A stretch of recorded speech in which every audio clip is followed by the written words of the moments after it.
Your AEW Dynamite review is on. Here we go!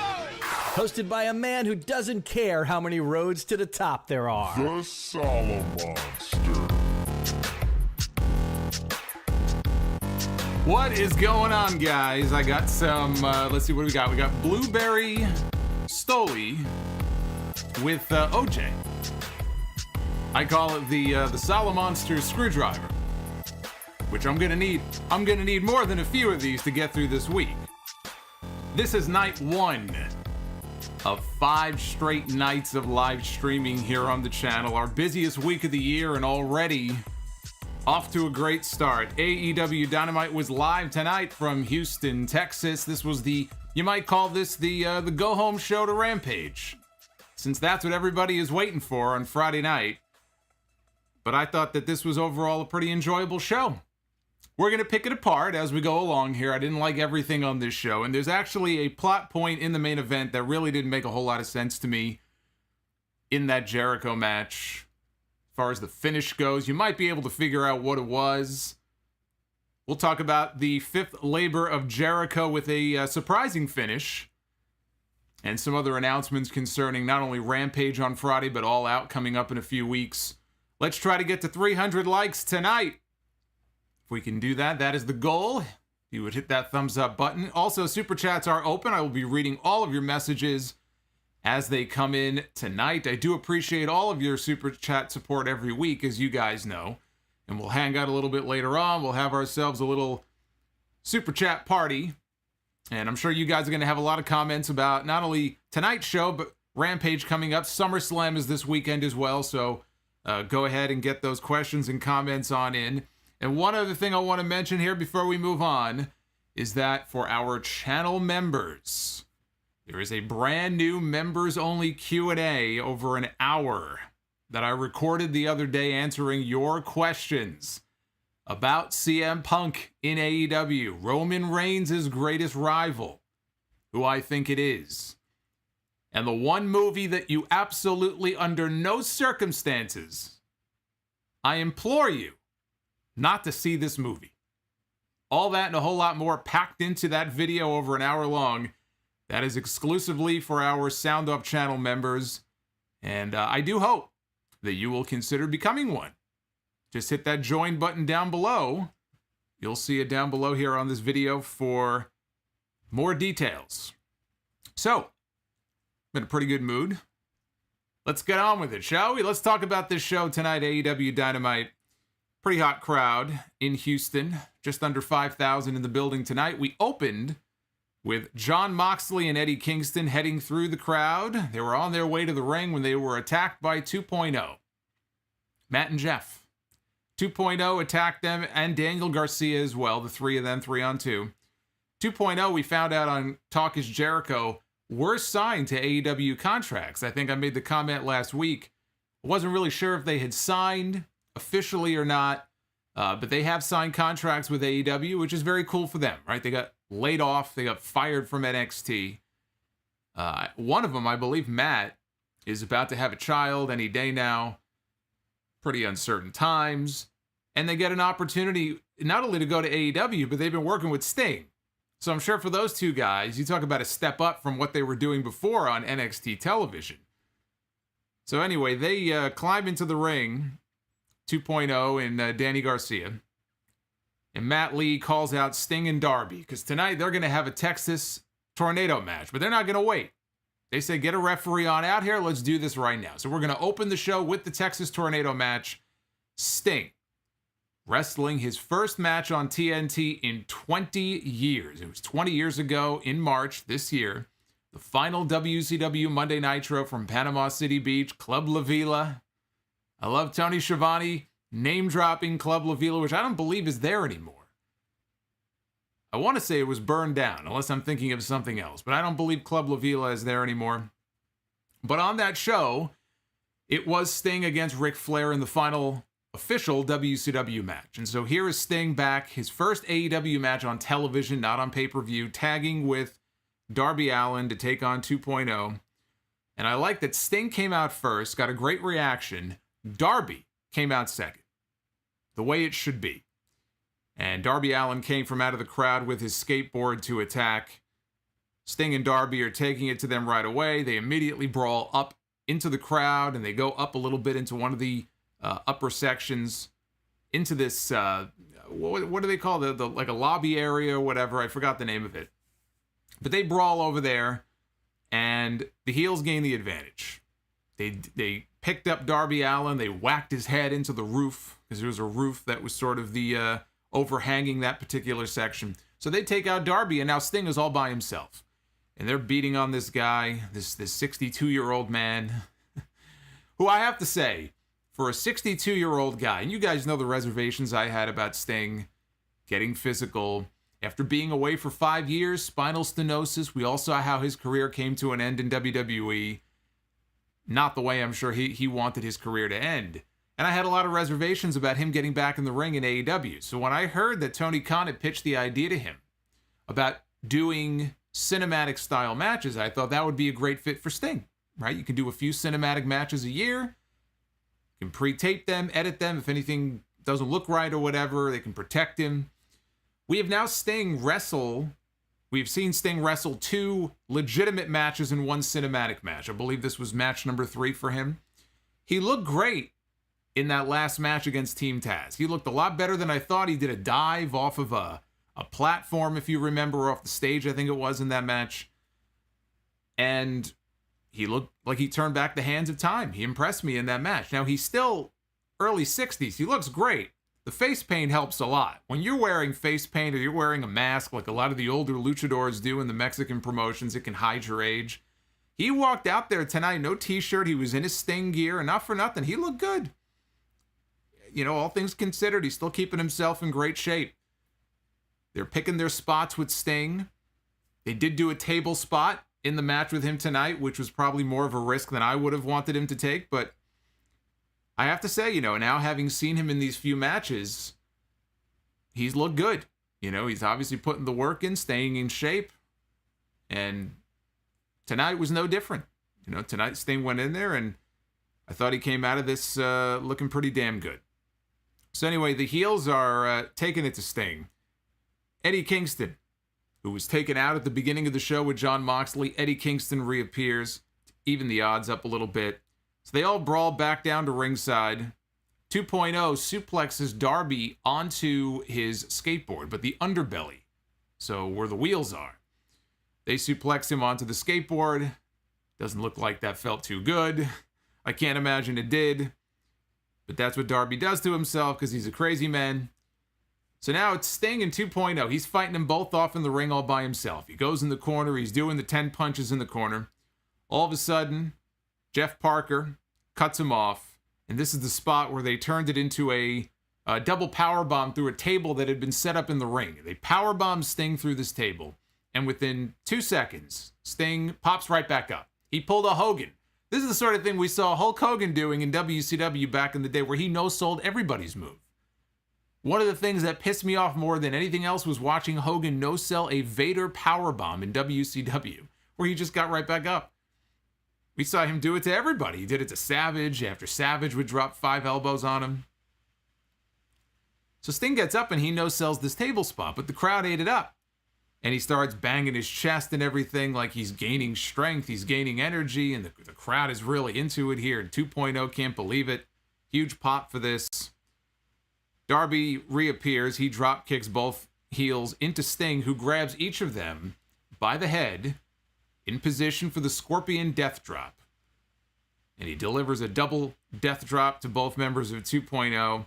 Follows that up with something that I've never seen before. At least I've never seen Sting do this before. He stacked them both up, and he put them in a double Scorpion Deathlock. But what I liked about this is the fact that he sat back on it. Now, Sting, for the longest time when he uses that move, I'm sure because he's older, his knees aren't what they used to be, he just stands up.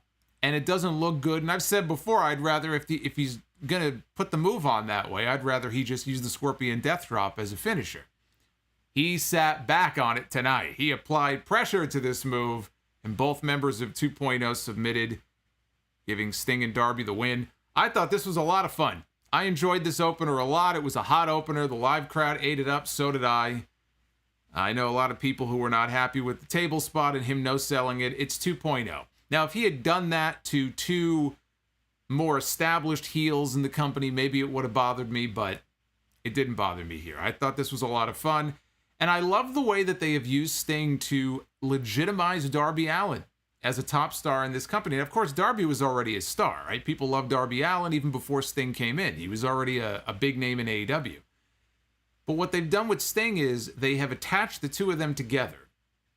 And they have used Sting in a way that if you are not an AEW fan and you're tuning in, you hear that Sting is going to be wrestling on the show, and maybe you're an old WCW fan or something, and you tune in and you're watching Sting each week, you're seeing Sting backing up Darby Allin and associating himself with Darby Allin. I just like the way that they're using him to put Darby over. I think that's the right way to go about using these legends. You know, you use them in a way to put over the existing talent in the company.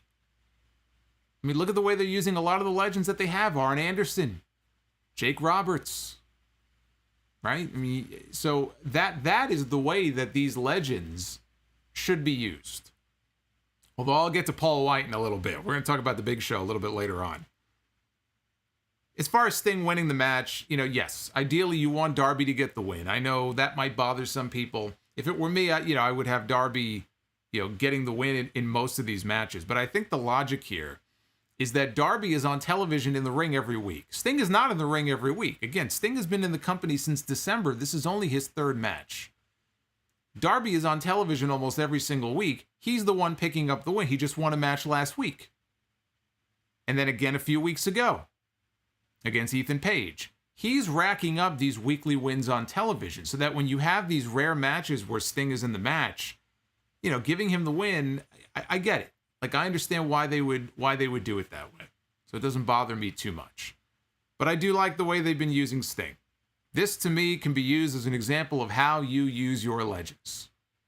Instead of castrating them on television as we have seen in other places. Or taking someone like Sting and putting him in the ring with Kenny Omega for the AEW World Championship. That being the big difference between what we saw tonight and what we're going to see on Saturday in Las Vegas. So I don't want to hear from the brigade saying, oh, wait a minute, though. The whataboutism. I usually shut that shit down pretty quick. When people come at me with the whataboutism, I usually knock them out within seconds. Not the same thing. Earlier today, they were taping Dark and Elevation, and we saw highlights of something special that happened. We had heard that Sammy Guevara was going to have a special announcement, a major announcement of some kind. And I was thinking, as the week went on, maybe he's going to challenge Miro for the TNT title at All Out, because Miro has no match, Sammy has no match as of right now. Well, as it turned out, it was a different kind of match. As Bobby Heenan would say, it's the match made in hell, as opposed to the match made in heaven. Sammy Guevara was in the ring with his girlfriend Pam, who we've never seen before, at least not on TV. Maybe in his vlog. I don't see all of his vlogs. But he was in the ring with his girlfriend. He had the mic. He said he wants to spend the rest of his life with her, and he proposed to his girlfriend in the middle of the ring here in Houston, Texas, his hometown. Maybe he had family there. Lucky for him, she didn't go running and screaming the other way. I saw a proposal at a baseball game. This was like maybe a month ago. And you never know in these situations if it's all like set up. Is it real? Is it not real? But there was a horrible wedding proposal gone terribly wrong at some baseball game not too long ago, where the guy got down on one knee. It wasn't like on the field, it was in the stands, but he gets down on one knee, he proposes, and the woman literally, like, she puts her hands over her face and she says no, no, no, and she goes running away. And that poor fucker was, what must be going through that guy's head? When you propose in a public setting like that, you have to know there's a 50-50 chance it could go the other way. Thankfully for Sammy, he did not end up like that poor bastard. She said yes, and I guess the two of them now are going to be happily, they're going to be living happily ever after. So congrats to the happy couple. Let me take another sip of my Solomonster screwdriver here. Rodimus Prime dropping $15. Thank you, Rodimus. Thank you very much. Stoli. Shouldn't be doing this. You know, I once said, I live by the motto, vodka is the devil.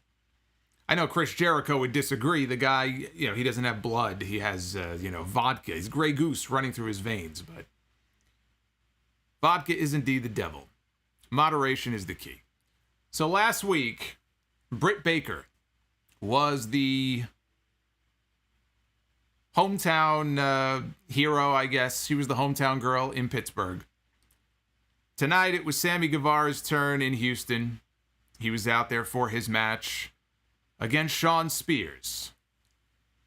Shawn Spears, not someone who I am exactly excited to see on television, but this is a feud now that has been going on for quite some time. Think of how long the Inner Circle and the Pinnacle were feuding for. Going back even before the Blood and Guts match in May. So these two have been locking horns now for quite some time. The hope coming into this show is that this would be the payoff. This felt like the payoff finally to this feud that would never end. Hopefully. Shazam in the chat says Solomonster screwdriver sounds like both a finisher and a sex position. I thought you were going to make reference to the Scott Steiner move, the Steiner screwdriver. I'd rather have one of these than take a Steiner screwdriver. If you ever saw Scott Steiner give somebody that move. Sammy made his entrance, and Shawn Spears attacked him from behind. Sammy very quickly recovered. He hit a running flip dive off the ramp onto Spears on the floor. So Sammy is beating him down at ringside. He gets sent into the ring steps. Tully Blanchard gets up on the ring steps, and he helps Shawn Spears with the assisted stuff pile driver on the floor. Then the bell rings. The bell had not yet rung. So now the bell rings. The match is officially underway. Spears and Tully, they go for another pile driver, but this time Aubrey Edwards stops Tully Blanchard. She ejects him from the match. And Tully is kicking and screaming, but he's gone. Okay, so Tully's out of the equation. During the break, Shawn Spears was setting up one of those metal guardrails as a bridge from the ring to the barricade. And that would come into play later on in the match.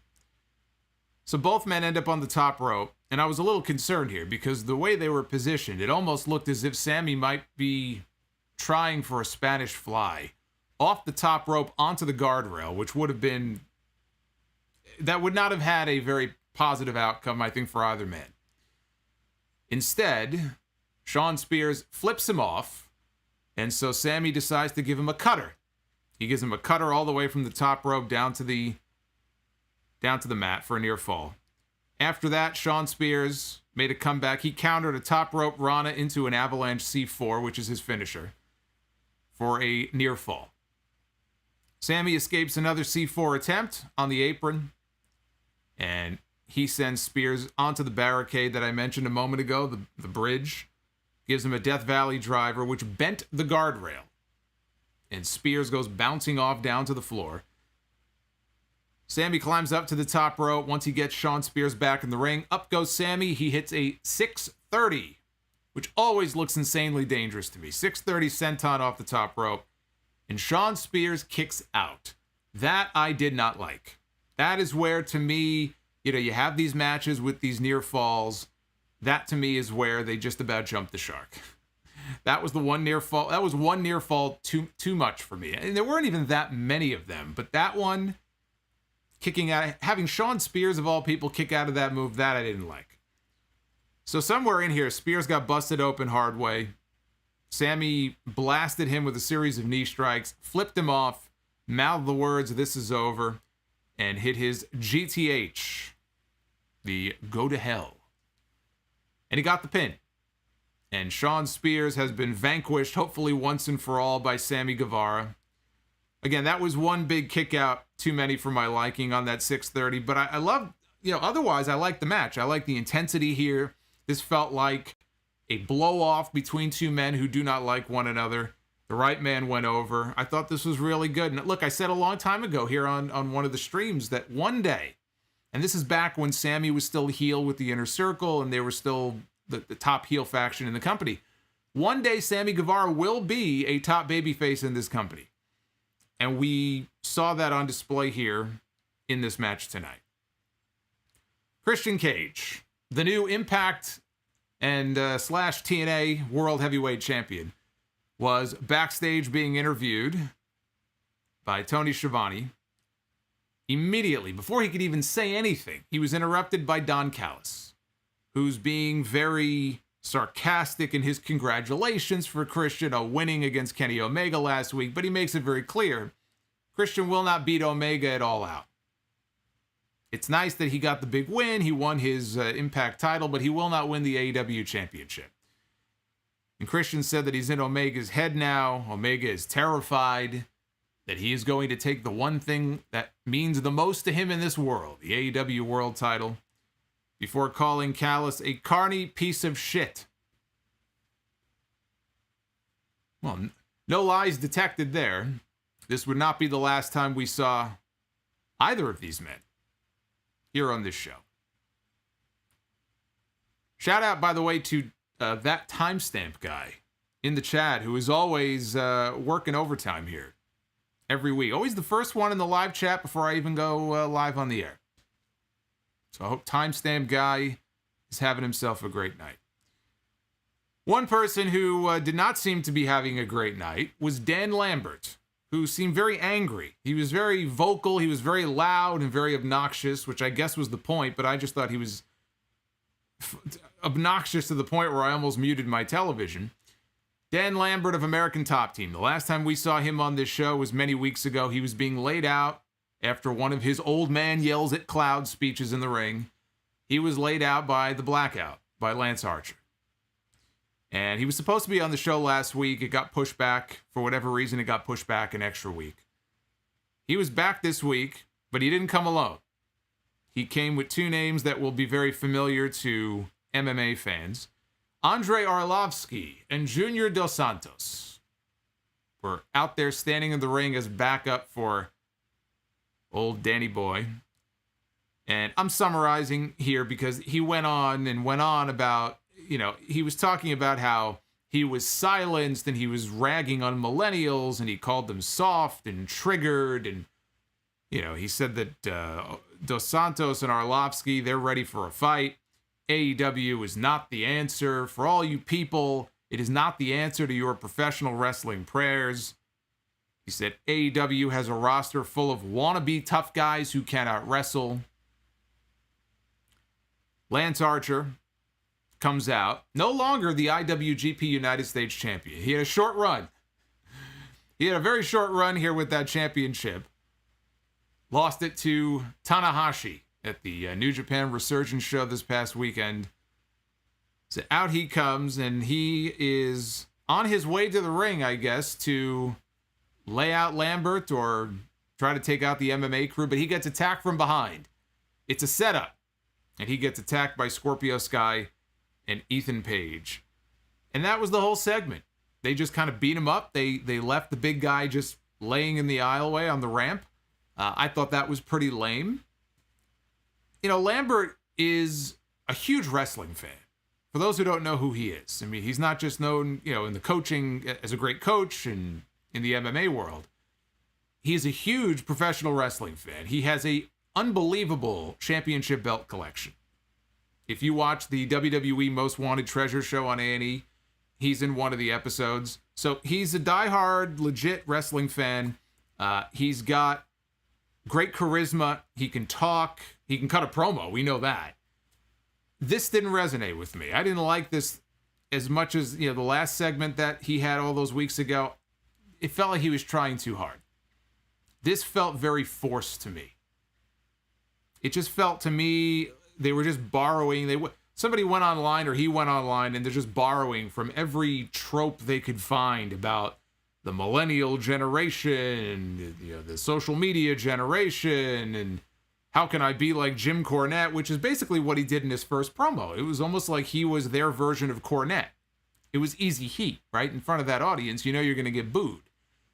There was a little bit of that here too, but I don't know. This just felt incredibly forced to me. I didn't think this was as good as his first appearance, but it looks like he'll be sticking around. I mean, apparently, I guess there's some kind of alliance now with Scorpio Sky and Ethan Page.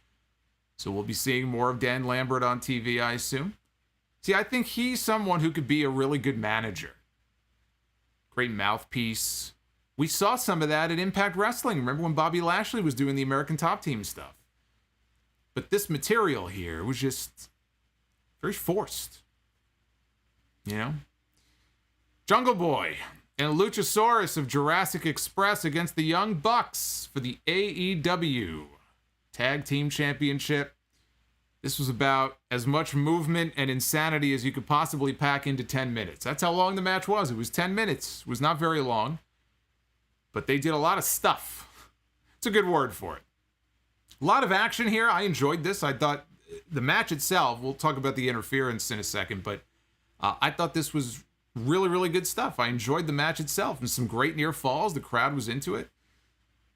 But just insanity from bell to bell. It's almost impossible when you're trying to watch this show. This is the one thing that just irks me about Dynamite. As somebody who isn't just watching it as a fan, but is trying to take notes and is, you know, preparing for a review immediately after.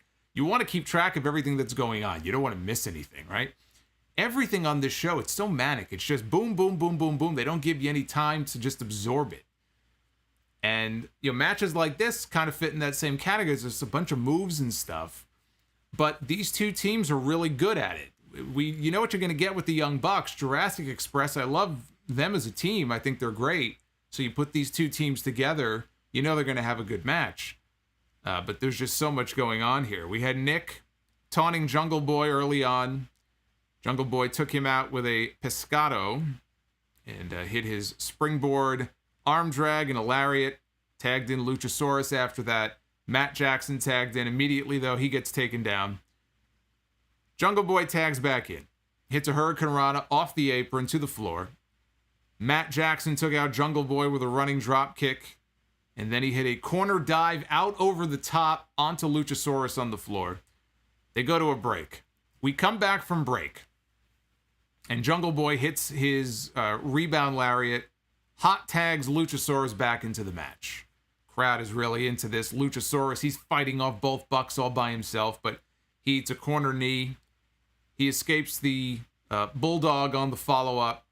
Hits a double clothesline. Jungle Boy hits a gigantic superplex off of Luchasaurus's shoulders for a near fall. So Luchasaurus hits the tail whip, the cyclone kick. He's going through his moveset here. Double choke slam on both Bucks. Before an assisted cutter gets a near fall. So the Bucks counter their finisher. They're going for Thoracic Express, and they counter it, hit a double super kick on Jungle Boy. They hit an Indie Taker to Jungle Boy for what I thought was a great near fall. Marco's Stunt is out there. Marco's Stunt. I enjoy it when somebody comes out and beats the crap out of Marco's Stunt. It just kind of fills me with joy. Puts a smile on my face. So as Marco Stunt is out on the apron trying to root on, right? He's trying to root on Jungle Boy, root on his boys. Kenny Omega sneaks up from behind him and whacks him with a chair. And I laughed. Thank you, Kenny Omega. This is exactly, by the way, what happened on Rampage last week when the Bucks snuck down to provide the assist to Omega in his match with Christian, and they put a chair in the ring. And that's what Omega did here. Christian Cage comes out. He fights Omega to the back. But in the ring, Jungle Boy, referee's attention is diverted. Jungle Boy hits a brainbuster onto the chair. So they're going for the same finish we saw last Friday on Rampage, right? The crowd's going nuts. Nick Jackson breaks up the pinfall at the last second. See, that near fall I loved. Because they had the crowd believing that we were going to see with the Bucks what happened with Omega. Omega lost his belts. They figured the Bucks would lose theirs. You could tell just based on the reaction. A lot of people bought into that near fall. I bought into it even for a couple of seconds there. So I like how they played off Rampage last week. Jurassic Express hit their finisher this time. Nick breaks it up at the last second. Jungle Boy fights off all the outside interference. Luchasaurus hits a moonsault onto the pile. Nick Jackson pushes Matt out of a backslide, and the Bucks hit the BTE trigger to Jungle Boy. And they get the 1-2-3. So, Young Bucks retain their titles. No surprise here. I didn't expect them to lose the championships. Yeah, I was going to say before All Out. I don't expect them to lose them at All Out either. I'm really hoping that, we can get that Santana and Ortiz match with the Bucks at Arthur Ashe Stadium, which is about a month away. I don't know what the medical update is on Cash Wheeler. There was no mention, unless I missed it, no mention of FTR tonight or Santana and Ortiz. They might just be waiting. They might not even know if Wheeler is going to be cleared for them to have a rematch at All Out. Because I think they're waiting to get that match out of the way. Santana and Ortiz lost. In that match where Wheeler got hurt, Dawson got the win. Or Harwood got the win. So I think they're waiting. They want to do the rematch, at least one more match between those two teams. Maybe their plans get pushed back. I just think that would be, in New York City next month, the perfect setting to put the belts on Santana and Ortiz and finally have this reign of terror that the Bucks have been on come to an end. But I think a lot of it may depend on the health status of Cash Wheeler. But again, I thought there was some great stuff here. Too much interference. I agree with a lot of you. The interference at this point and all the Young Bucks stuff is just ridiculous. But logically, it is paying off in a match that makes sense. We found out a little bit later on about a cage match, which I'll get to in just a second. But this wasn't over yet. Gallows brought Christian back out. He was slung over his shoulder, so Christian had been beaten up. They go back in the ring, and the Elite, they're beating down everybody. They're beating down Jurassic Express. They're beating down Christian. Omega gets Christian up. He hits the One-Winged Angel. And so the heels are standing tall at the very end. Now, later in the show, Tony Schiavone informs the Elite backstage that Tony Khan has made a tag team eliminator tournament with Varsity Blondes, Private Party, Lucha Bros, and Jurassic Express. And the winner of this tournament will meet the Young Bucks at All Out in Chicago on September 5th for the tag team titles, and that match will be inside of a steel cage. So to go back to what I was just talking about, all of the interference that we have been seeing, as annoying and overdone and overbooked as it is, at least it had a purpose. Because it's going to pay off in a cage match, right? To keep out all the riffraff, to keep out Brandon Cutler, and to keep out Luke Gallows and Carl Anderson. How do you do that? You put them in a cage. So that's the match they're going to do it All Out. Again, I don't expect the title change on that show. I'm looking at these four teams. It's not going to be Private Party. It's not going to be Varsity Blondes. So it's going to be Lucha Bros or Jurassic Express in a rematch. Right now, my gut tells me Jurassic Express get another match. If they're going to do another match, they may well win the belts. I personally believe a lot of it has to do with how quickly they think they can transition away from Santana and Ortiz and FTR. I think that might determine the outcome of that tag team title match at the pay-per-view. And if they don't think they're going to be able to get to where they want to be in time for the big stadium show, they might just pull the trigger on All Out.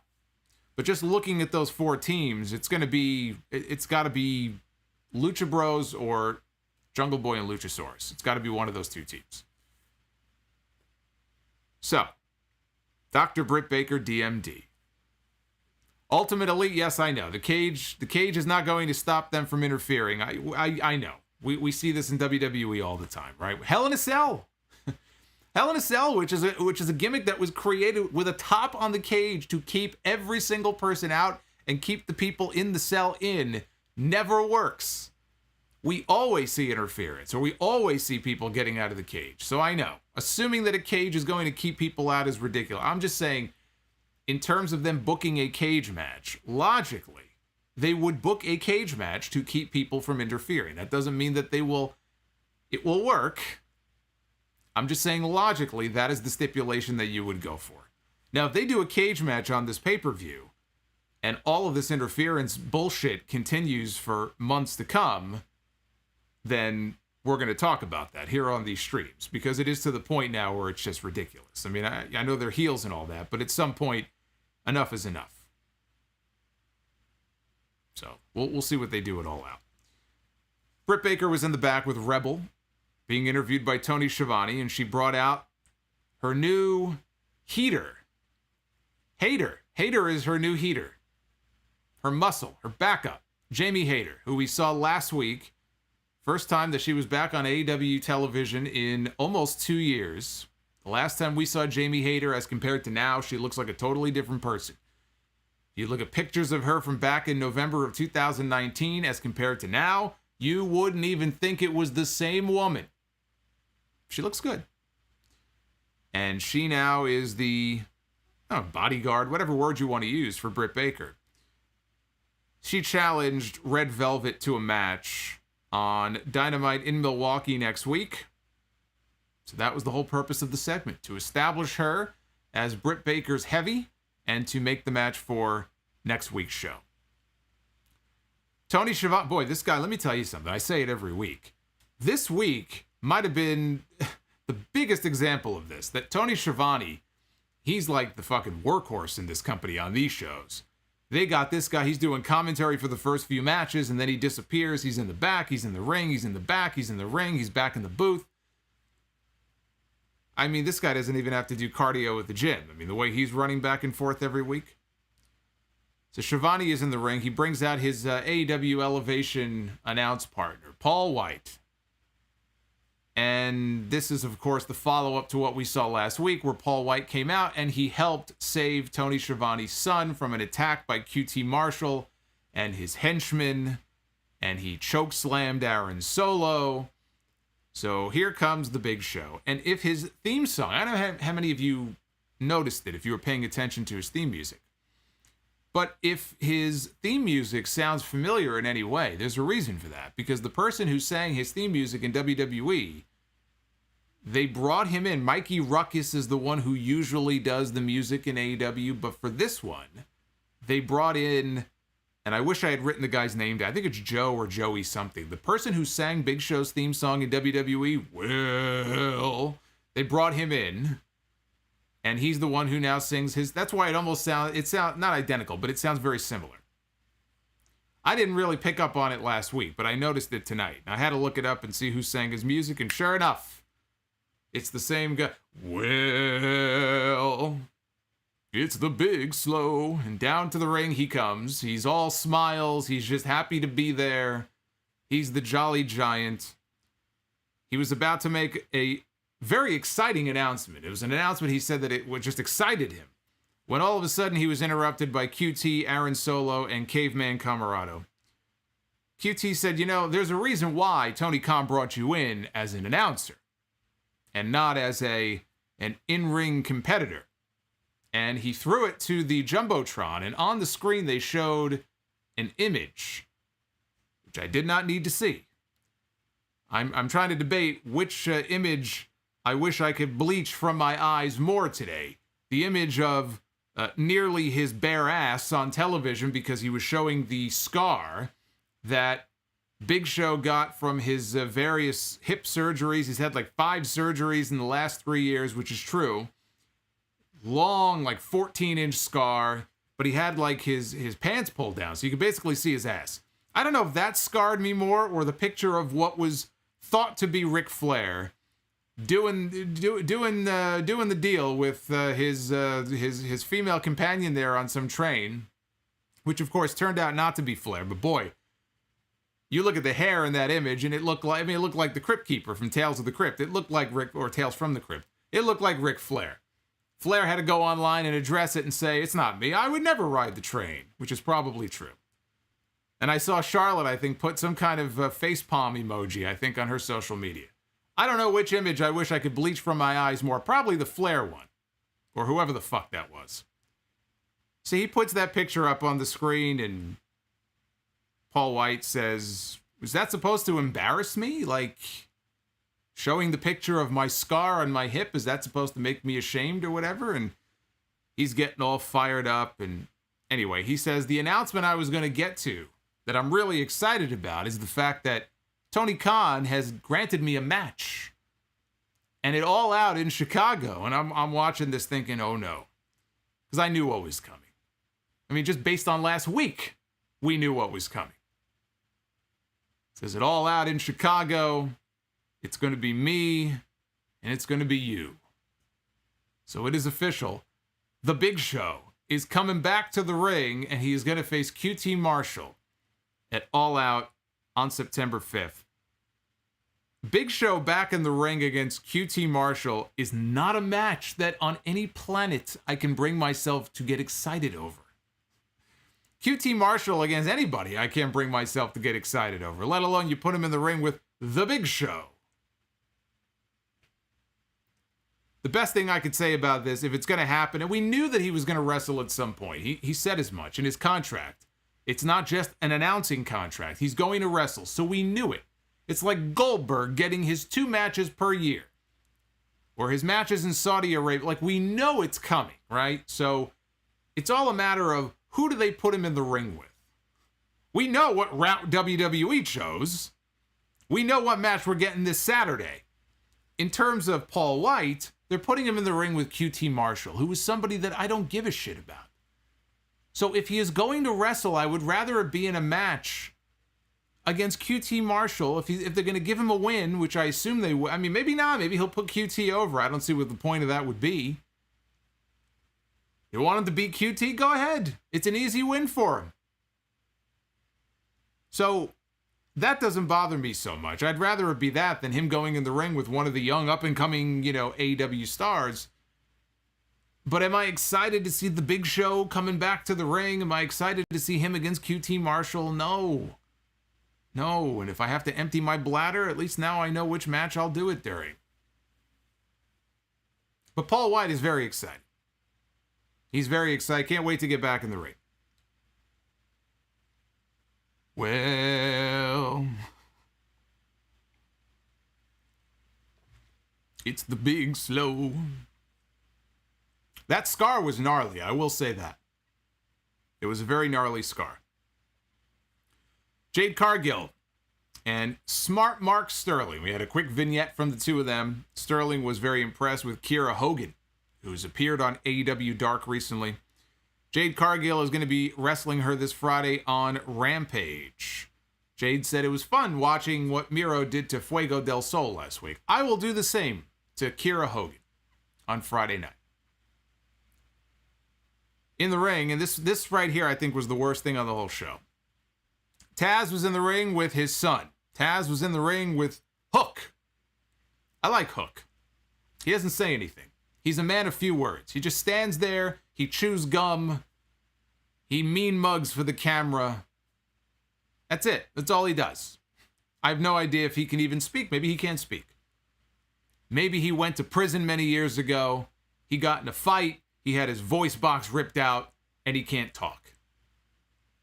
That would be a great backstory. Maybe he's going to have to use one of those voice boxes that Kane used for a while. They're in the ring, and Taz introduces Ricky Starks. And out comes Ricky Starks with the FTW Championship. He walks out, and he calls out Brian Cage. He wants Brian Cage to come out so they could have a talk. And then all of a sudden, the camera cuts backstage where we see Will Hobbs is back. Now, his mother passed away recently, so this is his first appearance on TV since that. But we see Will Hobbs in the back standing over a fallen Brian Cage. Brian Cage, though, makes his own comeback. When Hobbs picks him up, Brian Cage makes a comeback. Now they're slugging it out back and forth. And when Ricky Starks sees this, he freaks out. He says, cut the footage, we gotta go. And he runs to the back. And that was it.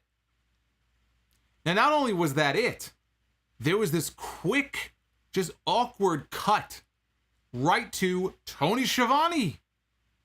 I'm not convinced, by the way, that they have Tony Schiavone running around doing all these segments. I mean, all the cuts to the different, he's in this place, he's in that place. I think there might be more than one. I think this guy may have been cloned. But this is an example of what I've talked about before. It's my biggest critique. If I have one big critique about Dynamite every week, these 2 hours, they move too quickly from one segment to the next. They don't give it a chance to breathe. They don't give you a chance to really digest what you just saw. Tonight was a great example of it. The way they cut from this to the next segment, it's like they're trying to squeeze too much in. They realize, we have to fit 17 different things on this show. And we're going to get all 17 in no matter what it takes. And I don't really like that. I don't think that's a smart strategy. I don't think everything needs to be on the show every week. I think you need to just cut a few things. Now with Rampage, I'm hoping that maybe that'll help ease up on things a little bit, even though Rampage is only an hour, but now they have an extra hour of television. Move some of that stuff over to the Friday show. Not everything has to play out on the Wednesday show. It's just like one thing ends and it's like, boom, on to the next. And then that ends, boom, on to the next. It's just this never-ending train. It's like a train that just runs and doesn't make any stops. At some point, you got to stop. Somebody's got to get off the train. That's my biggest critique of the way they format these shows. I mean, I like the energy and having a quick pace. I don't want the show to move at a glacial pace. I mean, I get enough of that on Mondays because the show is longer, so they have more time to fill. But there's got to be a happy balance here. You don't want to go too slow, but you don't want to go too... It's like having sex. You don't want to go too slow, but you don't want to go too fast. You got to find that happy medium, like Ric Flair did on that train earlier. Or whoever that was. Like the Crypt Keeper. Tony Schiavone was, of course, was again in the back with Death Triangle. Pac, Penta, and Rey Fenix. And Pac is ready for his match with Andrade at All Out, so am I. I'm looking forward to that a lot more than I am QT Marshall and the Big Show, I'll tell you that much. All of a sudden, Andrade shows up with Chavo. Andrade has his nameless assistant present Pac with a list of demands for their match, which is very thick. Chavo told Penta and Phoenix, again, as they've been saying, that they'll never win the tag team titles with a boss like Pac. We had Thunder Rosa, one-on-one with Penelope Ford. Hey, Ty, put the bong down, all right? You could at least put the bong down long enough for me to finish the review. Then you can go back to toking and doing whatever you're doing here. I need you to pay attention. I need you to be focused. Talking about his bong in the chat.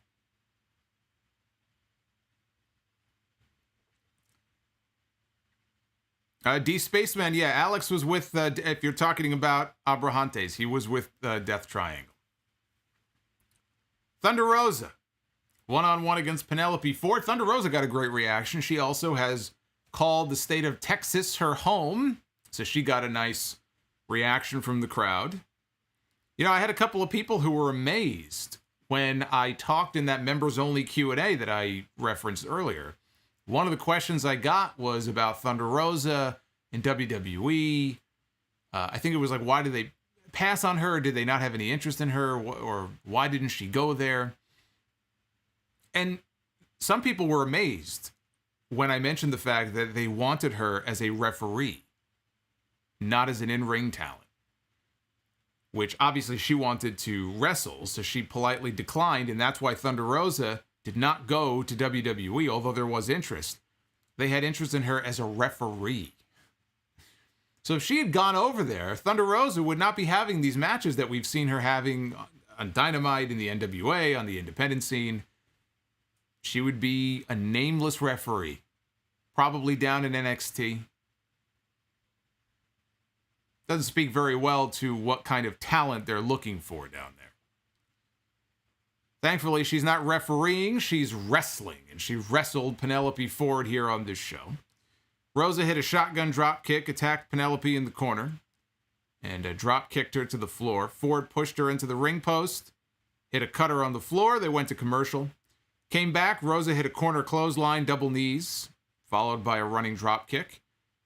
Butterfly suplex from Rosa got a near fall. She went for the Fire Thunder driver, but Penelope countered and went for the Muda lock. And Penelope turned it into a pinning predicament, as they would say. Rosa kicked out, locked on a single leg crab. Penelope got to the ropes. So Rosa spun her around, spun around and hit a Death Valley driver for a near fall. Penelope got the Muda lock on again, but Rosa fought out. She locked on a modified sleeper. I think she had the leg grapevined over the body. I mean, she looked like she had this thing sunk in deep. And Penelope Ford had no place to go before she passed out, so she tapped out. And Thunder Rosa got the win. It was brief. I thought it was okay for what it was. You know, it was a spotlight win for Thunder Rosa. Somebody earlier asked me what's the status of Kip Sabian. Is he around anymore? Is he still hurt? He is recovering. He had surgery. Might have been arm or shoulder, but he's going to be out for a little while longer. Tony Schiavone was backstage with Arn Anderson and his son, Arn Jr.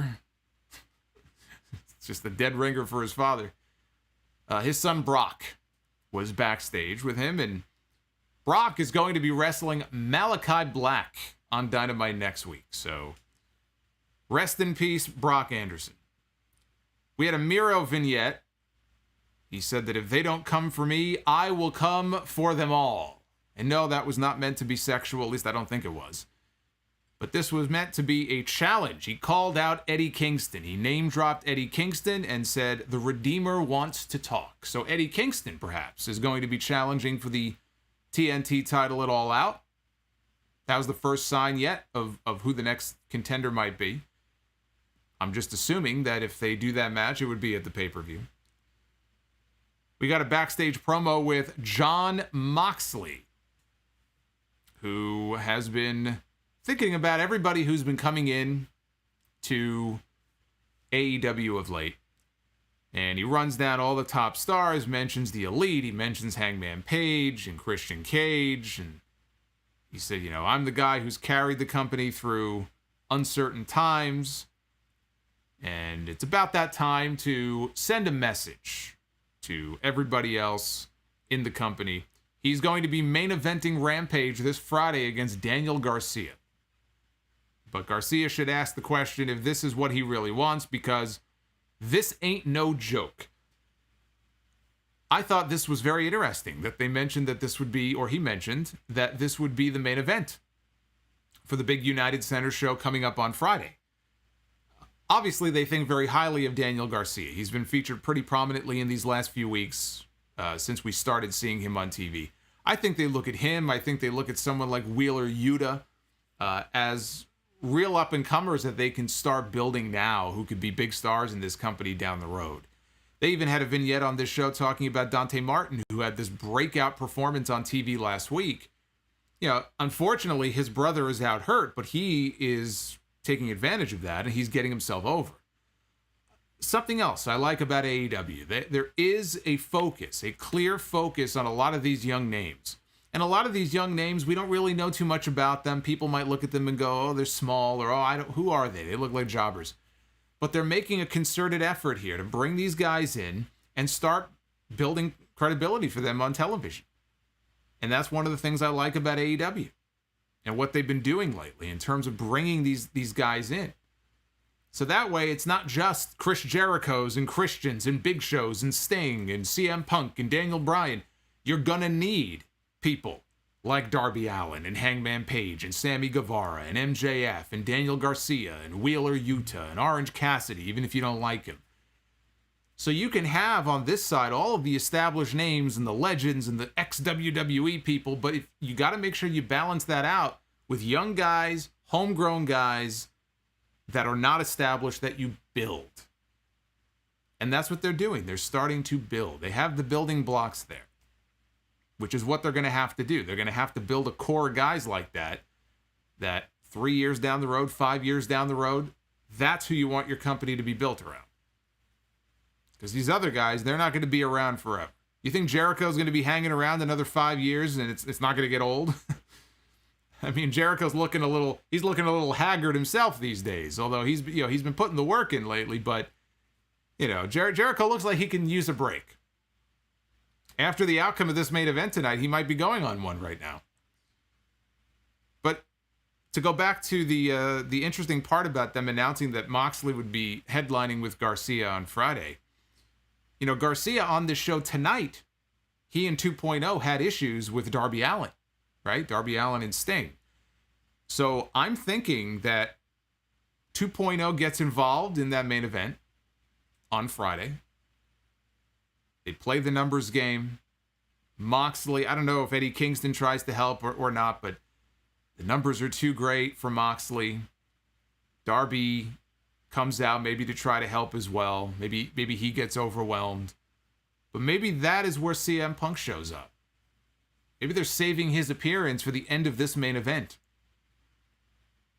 And if Darby comes out to kind of even the odds after the issues that he's had of late with Garcia, that could be where you do something with Punk and Darby, some kind of stare down or something.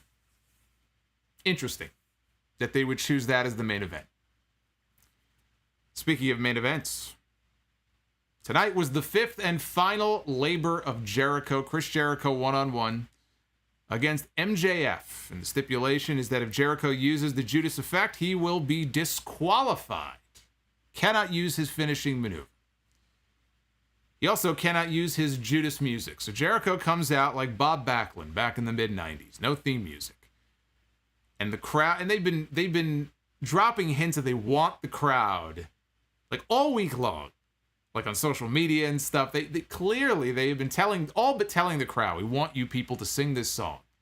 People who are in the building in Houston on Wednesday, you go ahead, you could sing the music.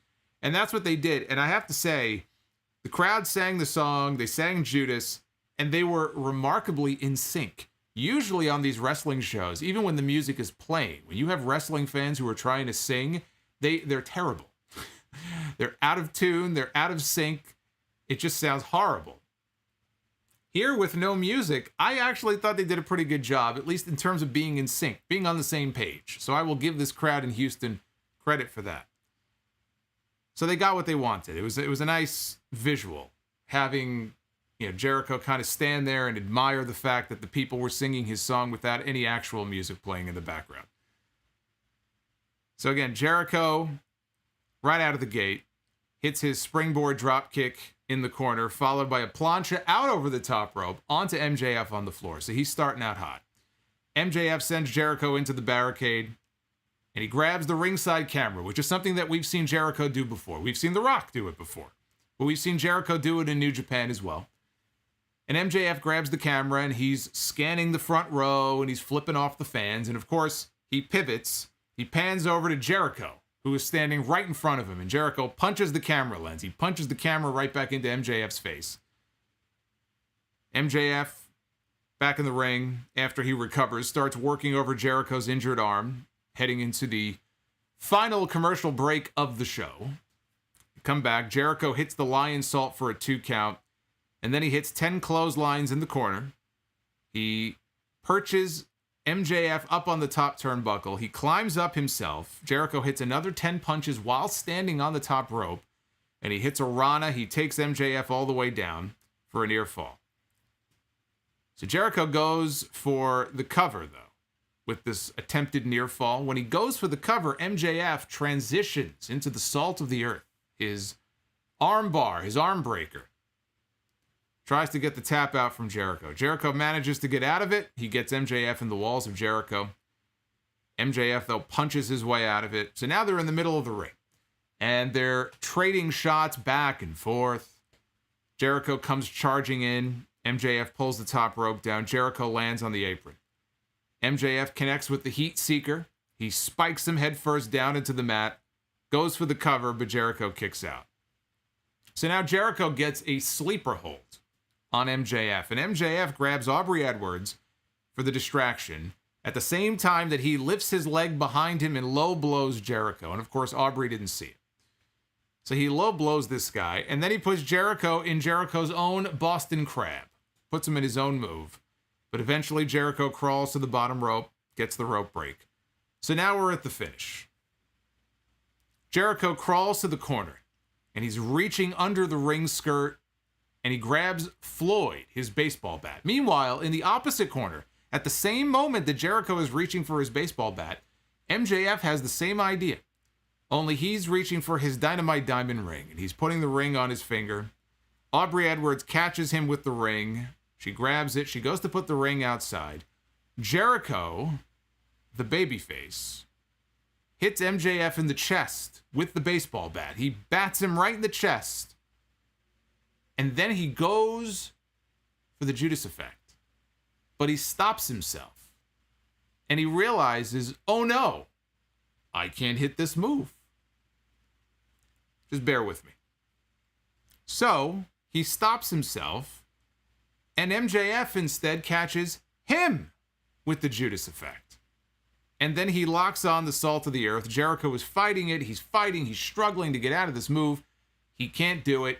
And Chris Jericho taps out. It's too painful. He taps out right at the moment that Jim Ross on commentary was saying that I've never seen Jericho submit before. And Jericho submits. You couldn't have timed that any better. And Jericho has submitted. Maybe not in AEW. I can't remember. Has Jericho submitted? Has he lost a match by submission in AEW? Maybe not in AEW, but he's definitely submitted before. But MJF wins clean. He tried to play dirty in this match. I mean, he did hit a low blow, but he tried to use the ring, and Aubrey took it away from him. So he tried, but he ended up winning clean. Jericho was the one who played dirty. He's the one who hit the guy with the baseball bat, and he lost. So this was as close to a clean win as you could possibly ask for MJF. But I thought the finish was stupid. And this is what I talked about at the beginning of the stream. I thought this was really dumb. And here's what I thought was really dumb. Maybe you guys in the chat chime in and tell me if I'm wrong on this. I thought it was stupid because if Chris Jericho would reach for the baseball bat, and behind the referee's back, he would hit MJF with the ball bat. He hit this man with a baseball bat. But he stops himself when he goes to use his wrestling move. He goes to use the Judas effect, and he doesn't do it. Why? Because he's a babyface? He's a babyface with integrity? He hit the guy with a fucking baseball bat. You could say, well, yeah, he's worried that after the fact, MJF would have said, oh, he's disqualified because I said he couldn't use the move. But the referee's back was turned. The referee's decision is final. So the only conclusion you could draw here is that Jericho is the babyface, and he wanted to just own up to the stipulation and not break the rules, but he hit the guy with a fucking bat. If you hit the guy with the baseball bat, your integrity goes out the window. That was very dumb. That made no sense at all. And people are going to try to make sense of it, but I'm telling you right now, it doesn't make any sense. So I thought that was very dumb. That being said, it was the right outcome. MJF, when this feud was over, I said MJF should get the win. He got the win at Blood and Guts. He should get the win at All Out. Only they didn't do the match at All Out. They did the match on this show, and I don't know what's going on here because I thought that there would be a non-finish or some kind of controversial finish, and it would set up a rematch for the pay-per-view. It's still possible that Jericho could say, I want you one more time, and this time I'll put my career on the line if I can't beat you. And maybe that's the send-off for Jericho. That's the only thing I could come up with. If they're going to do another match, Jericho has to put his career on, or something like that, something extreme, that then takes him off television for a while. But this didn't feel to me like they were setting up for another match. He beat him fair. There's no need for one. The person who should have won this feud won. So based on what we saw tonight, as far as I'm concerned, that's it. It's over. Now, is the Darby stuff and the teases with Best in the World and Punk, now I'm starting to wonder, is that a red herring? Is that a distraction? And they're not going to do Punk and Darby at All Out. Maybe they're going to do Punk and MJF. MJF, one of the top heels in the company now, has no obvious opponent for the pay-per-view. You know, if Punk shows up on Friday, they have a few weeks to promote it. Maybe this is all just a red herring. I still think that whatever they're doing, it's going to be with Punk and Darby. But I just put that out there as an idea, that maybe it's all just the distraction, and the match at All Out is actually Punk and MJF. See, I wouldn't do that, though, because I feel like Punk and MJF, that's a program that can be drawn out. Punk and Darby is one of those attraction matches, two baby faces, one-on-one. You can do that at All Out on a couple of weeks promotion. Punk and MJF will absolutely be a match, but to me, it would be too soon, I think, to jump into that. And Punk would have to win. So I don't like that idea. But this Friday is Rampage from the United Center. They're running an NBA building in Chicago. They have over 14,000 tickets out for this show so far. New sections have just been opened up. I think they mentioned that tonight on commentary. I don't think they're going to be too far above 14,000, but that's a hell of a number. This will be the biggest crowd until next month at Arthur Ashe this will be the biggest crowd in AEW history. And that's why, in the thumbnail for this review, I said this is the beginning of the biggest week in AEW history. I'm not just saying that because CM Punk is probably going to debut.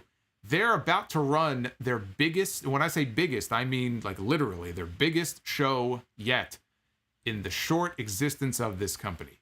They put 14,000 people in this building. The majority of those tickets went in the first 30 minutes they went on sale. That is an impressive feat. So this show on Friday is a very big, punk or no punk, this show on Friday for them is a test, and it is a very big deal. And the lineup for Friday right now, we're going to get Jurassic Express against Private Party, tag team eliminator match, Jade Cargill one-on-one with Kiera Hogan, and Jon Moxley in the main event, one-on-one against Daniel Garcia. You talk about a hell of a spot for a newcomer and a young kid like Daniel Garcia to be in the main event at the United Center in what may end up being the highest rated AEW show that they've done. I'm very, very curious. This show, as much as anything, is an experiment. It's an experiment in the age of social media because I was waiting to see if they were going to promote the fact that Punk was going to be on this show. I was hoping they wouldn't. I would rather they just don't say anything, and they did. But there was always the possibility that tonight maybe they'll run an ad and they'll have like Punk's logo on or something, right? They didn't give us anything. They talked about the first dance. They talked about how it's going to be a big night.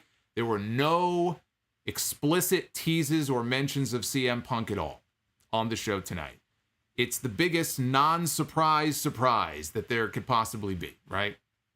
It's not a surprise that he's going to be there, but it's a surprise in that they haven't announced anything. They haven't said his name even one time. How this show does on Friday based on online hype, I'm genuinely curious to see how this show does on a Friday night at 10 o'clock. I don't know what competition there normally would be other than the evening news at 10 p.m. on a Friday, but without actually announcing that Punk would be there, they're assuming that the majority of their fans know that he's going to be there and they're going to tune in. And other wrestling fans are going to hear, oh, CM Punk might be there. If they can do, I don't know, 1.2 or 1.3 million people based on hype, online hype,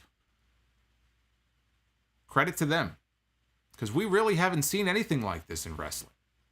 That's why I say it's an experiment. We're going to find out. We're going to find out if it was a wise decision not to announce that CM Punk was going to be on this show.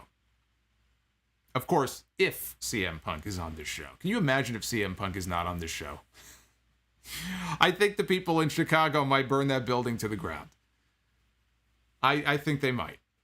I think they might. I mean, we see NBA teams, when they win the championship, their fan base, and I'm looking at you, LA, I'm seeing, basketball teams or football teams, when their team wins, they're out there setting fire to cars and turning cars over. Can you imagine if CM Punk does not show up, what wrestling fans might do, the garbage they might throw in the ring? Everybody was bitching a few weeks ago about the GCW show, people throwing trash at Matt Cardona and stuff. That's nothing compared to what I think these people might do if Punk does not show up on Friday in Chicago.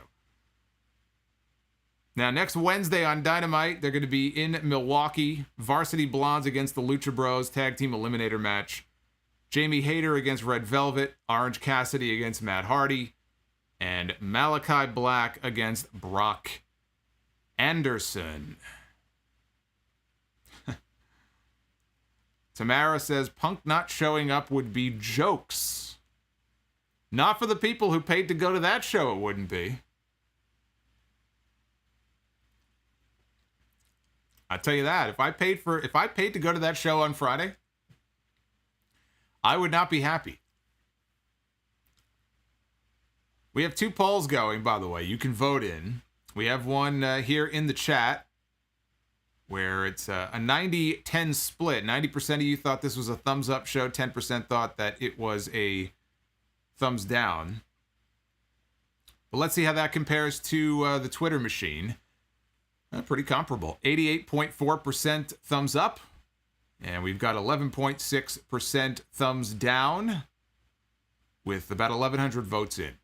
So you can always vote in these polls at Solomonster. That is where you want to be. I'm telling you right now, that is where you want to be this week because there's a lot going on this week. So follow me on there. I will be live tweeting for probably all of these shows. All of these AEW and WWE and NXT events that are coming up. It's going to be a busy, busy week. Twitter is the place to be. And, of course, also on Instagram, The Solomonster. Solomonster on Twitter, The Solomonster on Instagram. I'm starting to post more on there, trying to build my my following on there. I've neglected it for far too long, so if you're an Instagram person, you can get me on there. I'm not one of these Instagram influencers. Maybe one day, right? I'll be modeling clothing on there and stuff, and doing all the stuff that all the fashionistas do on their Instagrams. And I'll have all these clothing companies paying me $10,000 to put on a fucking tight t-shirt to model on there. One day. That's my goal. I'll be a swallow monster, and I'll be showing off my fine physique in all of these clothing, brought to you by Abercrombie and Fitch. And Oshkosh B'gosh, I don't fucking know. Oshkosh B'gosh, is that still a thing? Do they still exist? I'm not even sure. Paul Heyman wants to know, a Solomonster OnlyFans. Well, you know, if there is a demand, I am one to give the people what they want. So I rule nothing out. If you guys want it, I might just have to do it. Solomonster cameo or something. We'll see about the OnlyFans. I won't make any promises. Let me get your super chats open here. This is going down a bad road here. I'm gonna spare you all. Let's switch over and start reading your super chats. I want to know what you guys thought of the show tonight. What do you think about Rampage coming up on Friday? Will we see CM Punk? Are you looking forward to seeing CM Punk? Do you not care about CM Punk? I want to hear from you. Let me know. Drop a super chat. Because we got a whole bunch of them here. You can ask questions about anything you want. And I will do my best to answer them here. You scroll back, make sure I don't miss anybody. We did start with JN Sermons, who was asking me, since the Mets suck, no lies detected there, why not just be a Yankee fan? Because that's no fun. The Yankees are boring. The Yankees are boring. The Mets are far more interesting, you got to admit. Good, bad, or indifferent. The Mets are far more interesting to follow. But you know the Mets are bad when the owner of the team goes on Twitter, as Steve Cohen did this morning, and basically is bashing his team. He's basically talking about, what was the tweet? How is it possible for a team to be this unproductive, or for the hitting to be this unproductive or something? I actually like that. I like the fact that this guy goes on social media and shares his thoughts because he's a legitimate fan. He's speaking his mind. Good. Good. They need a fire lit under their ass. Sometimes they need a good kick in the pants to get them going. I say good. I wish more team owners would be that way. If Vince McMahon thinks that half his roster is such that he can't make money with them and they're too small and this and that, I wish he would go on Twitter and say it. Instead of us having to piece together stories over the years about what Vince McMahon thinks of this guy and what Vince McMahon thinks of that guy. I wish he had the fucking grapefruits to go on Twitter and say, God damn it, and just speak his mind. But he doesn't have the balls to do it because he's got his billions of dollars and he doesn't want to hurt people's feelings. Fuck their feelings. It's Sam94. Can't catch the stream, but my God, Sting looked amazing. Wish I could move like that at his age. Naif Al-Safar with the $10 super chat drop. Thank you, Naif. I hope Naif is going to be joining us for all of the streams this week. I put the schedule up on screen earlier. Actually, I should have imported the image. Maybe I will here in a second. I put a whole schedule together of what's coming up on the agenda for this week. It's up on my Twitter and my Instagram. Shiesty B with the $5. Back like I never left. I'm convinced Jim Ross is commentating this show drunk. Well, maybe he was having one too many of these Solomonster screwdrivers tonight. I don't know. He actually sounded okay to me tonight. I didn't hear anything egregiously bad come out of his mouth. Actually, Jim Ross is a big Moscow Mule guy. I've never had a Moscow Mule, but I know he's very fond of them. Every time he's at the hotel bar or the airport, he's always got one of those Moscow Mules in his hand. Chris Manson with the $2. Ric Flair's new finisher, the figure 8. See, that's a Paul Heyman-esque chat. Super chat right there. Speaking of Sting, there he is, lounging out tonight. This is what Sting does when he's not in training. When he's got his off months, he's eating Cheetos, sitting in the recliner, sitting in the lazy boy watching TV. Damian Cole with the $10. Showed a friend AEW for the first time tonight. What a great show to start with. Great wrestling and storyline movement. I am happy this was their first show. Well, you better tell them to watch on Friday if they want to hear a crowd come alive. That's going to be the show to watch. Will Robb, okay, enough is enough. The Elite constantly being at ringside is getting ridiculous. I agree, but that is why we are now getting a cage match at All Out. So it makes sense. Ryan Spies, Minoru Suzuki will be in the US next month for some New Japan Strong tapings and will not be in the G1, so there is Mox's all-out opponent. I'm down for that. Moxley and Suzuki, I enjoyed their first match.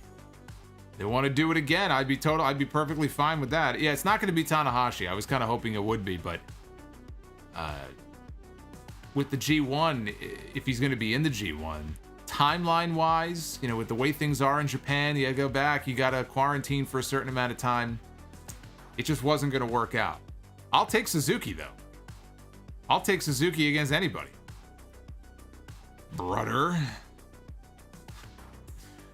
Ryan Spies, thank you. Lord Frieza, I am currently sitting inside the Fertitta Center. Phenomenal show. I was flicked off by Hook and Taz, and man, Thunder Rosa is over like Rover.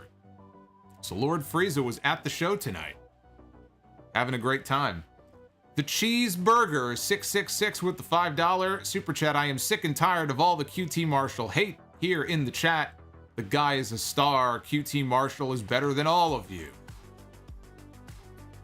One thing that QT did that I liked, I saw it was from Sammy Guevara's vlog. He lined up a bunch of wrestlers on stage at one of the tapings, and they were basically poking fun at the new WWE policy of only wanting guys who are a certain size. I thought that was entertaining. But I don't need to see him on TV wrestling. Devin Garcia, friendly reminder that Iron Sheik will finally be getting to the ring at WrestleMania 38 next year, according to the late great Bobby the Brain Heenan. That is right. The Iron Sheik is on his way to the ring at WrestleMania 38.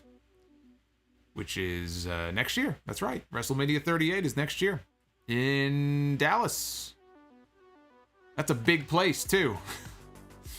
He's got a long way. I hope he's already walking that aisle, because Dallas is a big building. They had 100,000 people in there last time, so it might take the Sheik a lot. Yeah, I would say get one of those old WrestleMania carts. Take him down to the ring. Remember the old WrestleMania carts from WrestleMania 3? WrestleMania 6? Dried chicken without flavor. That crowd in Houston was very white hot tonight. Congratulations to Sammy Guevara and his now fiancée, Pam, on their engagement. It's another Seinfeld thing. Your fiancé? Where is my fiancé? I've lost my fiancé. Where is my fiancé? She's on the train with Ric Flair. Jacob Donnelly with MJF winning oh, thank you for the $20, man. Thank you. With MJF winning tonight, what if this is a catalyst for an MJF and CM Punk feud? Say Darby Allin cuts a promo demanding the best in the world comes out.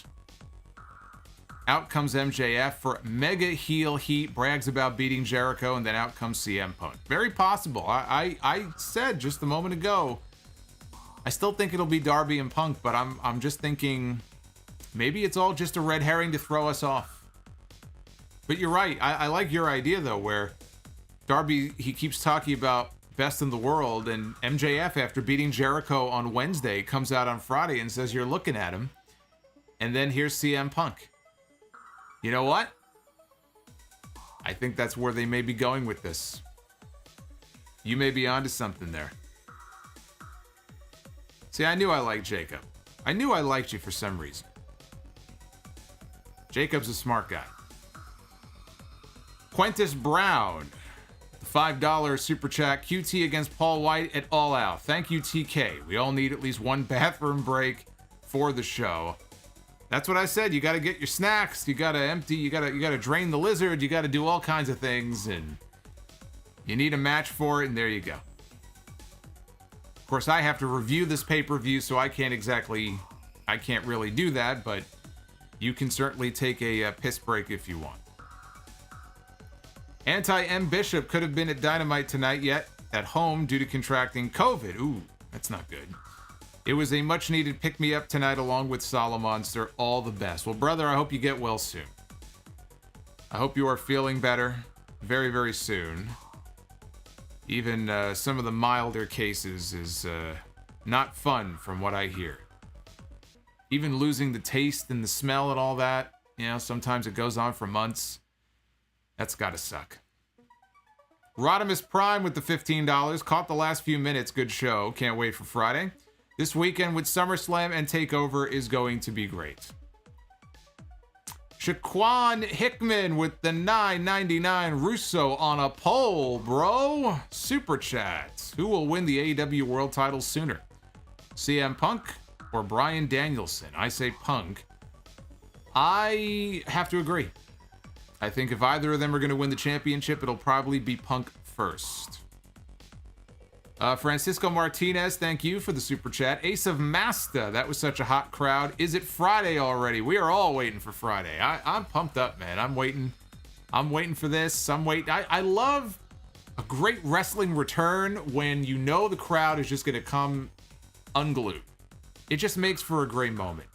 So Chicago is just the perfect place to do something like this, but having 14,000 people in the building, I mean, 14,000 would be, you know, normal stuff for WWE. But for AEW, again, it's a very big deal.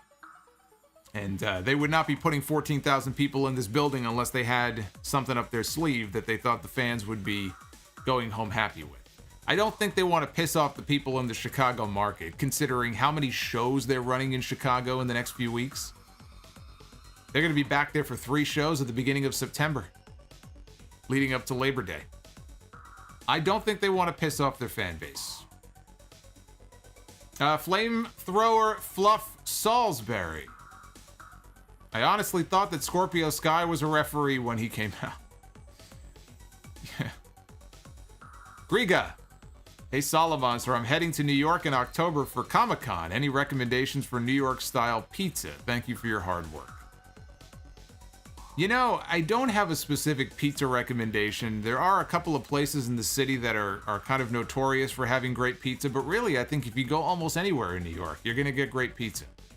I miss pizza. I used to have pizza all the time. I haven't had a slice of pizza in about 7 or 8 years, but really, honestly, in New York City, anywhere you go, you're going to get great pizza. Maybe somebody in the chat, though, can mention a specific place. I just don't eat pizza anymore, so because I can't, so I don't frequent the pizzerias anymore. Boots! Look at Boots joining us tonight with the $3. And Jared M with the $30 super chat. Thank you, Jared. Jared, you got to tell me, are you looking forward to Friday? You didn't tell me if you're looking forward to Friday. I need to know. Paul Heyman. While it is nice that you think there is a little jealousy from Impact towards AEW, given that Impact has been going on for 20 years, it can't get anything going and needs some help from a new upstart company.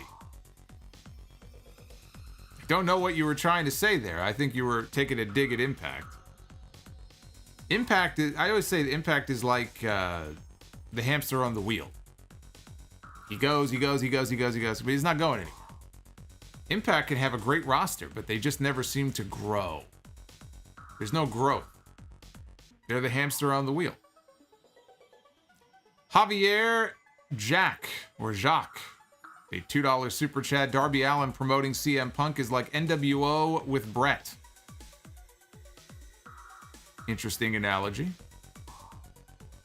King Solomon in the chat says, hit that like button. Indeed. We are only a few away. I said 300 was the goal for tonight. We're just a few shy of 300. So let's try to smash through 300 here before we end. Dried chicken without flavor, says Jamie Harder, I mean hater. She made the right choice to sign with AEW. I still can't get over that super chat last week. Which one? We had a bunch of them last week. You're going to have to narrow it down, though. Dried chicken without flavor. Dr. Britt Baker DMD against blank at All Out. Chris Statlander. Seems pretty obvious that's what they're building to, so I assume it's going to be Britt and Statlander at the pay-per-view. Walter Palacios with the $9.99 super chat drop. I asked Thunder Rosa question. I asked the Thunder Rosa question, and I forgot to say thanks in my tweet. Thank you, Solomonster. Thank you, Walter. Thank you, Volta. Looking forward. You talk about things I'm looking forward to this weekend.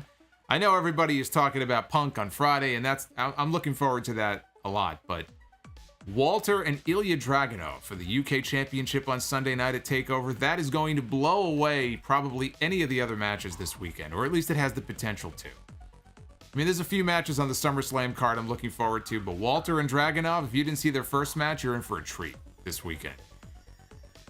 Alex Jimenez. Actually, before we get to Alex, Dried Chicken again. Why didn't Jericho use the code breaker on MJF? Because he's a moron, that's why. He's stupid. He's a dumb babyface. He got stricken by dumb babyface syndrome. Are we getting into a New York pizza versus Chicago pizza debate here in the chat? Look what you've started now.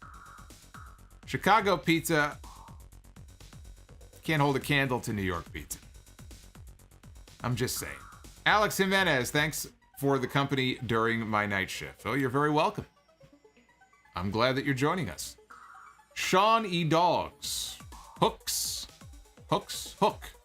has spoken at least twice backstage over the last month or two. I know because I've been looking out for it. He said, I'm tired of it the one time. That is true. But he's a man of few words. He hasn't said very much, so it's easy to forget. He also says these AEW crowds are hot and blow WWE away.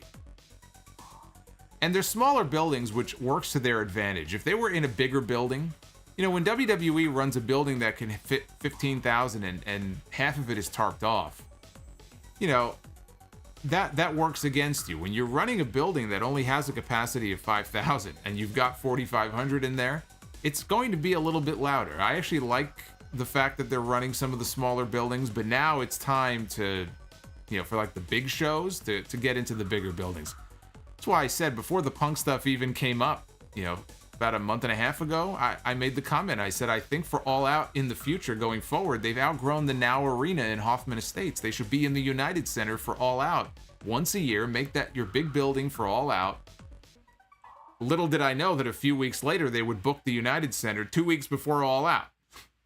Who knew that they were going to run the Chicago market twice within 2 weeks, the way that they're running it with 4 shows? It's crazy.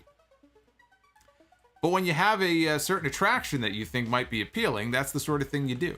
You don't run Chicago in the United Center because you want to put Daniel fucking Garcia in the main event. All due respect to Daniel Garcia. As Tony Khan said on Busted Open last week, when they asked him about all the Punk stuff or you know, the Rampage is coming up, the first dance, he made a comment to the effect of, I think everybody knows what to expect. Yes, I think everybody does know what to expect. Dried Chicken, instead of getting CM Punk in Chicago, we get Alberto Del Rio at the United Center. No, I don't think Tony Khan is going to be doing business with Alberto Del Dipshit anytime soon. Mike Weeks, CM Punk coming is huge middle finger to WWE. I don't see it that way. If WWE wanted Punk, they could have had Punk. I believe that if WWE wanted CM Punk back, then they would have made it happen.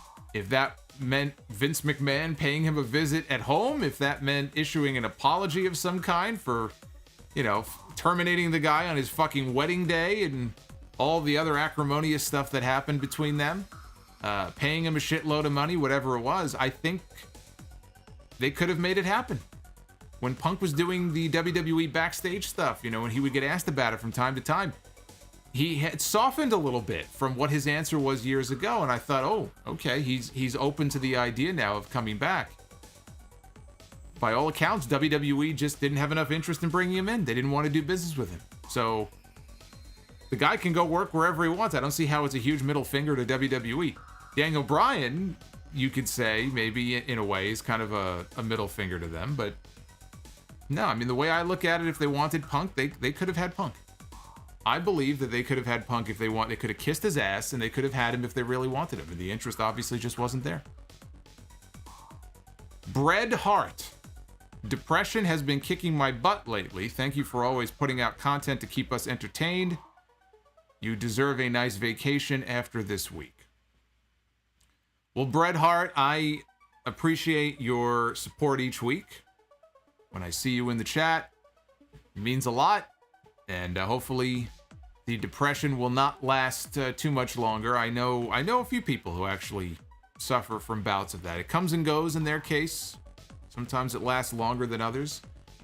Every case is different. Everybody deals with it in a different way. But I hope things get better. And look, I'm here every week, right? I'm going to be here each of the next 4 nights after this. So if nothing else, you got me here.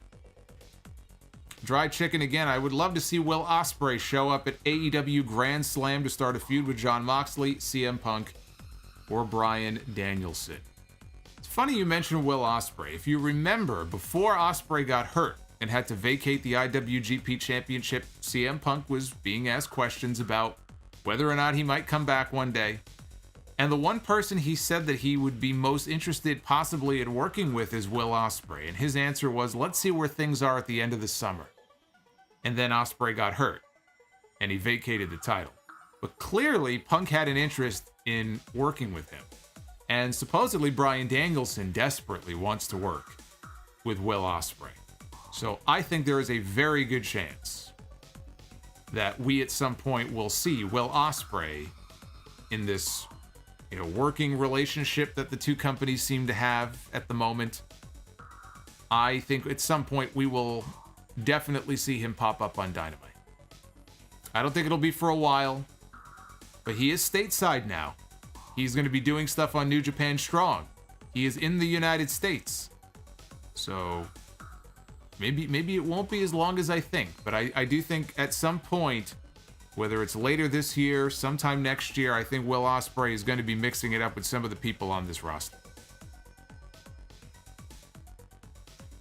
Clag Daddy with the $7 super chat. Thank you, Clag Daddy. Skywalker. If AEW does get 1.5 million viewers this Friday, at what point does Vince McMahon start to worry about the competition? I think he's too full of himself at the moment.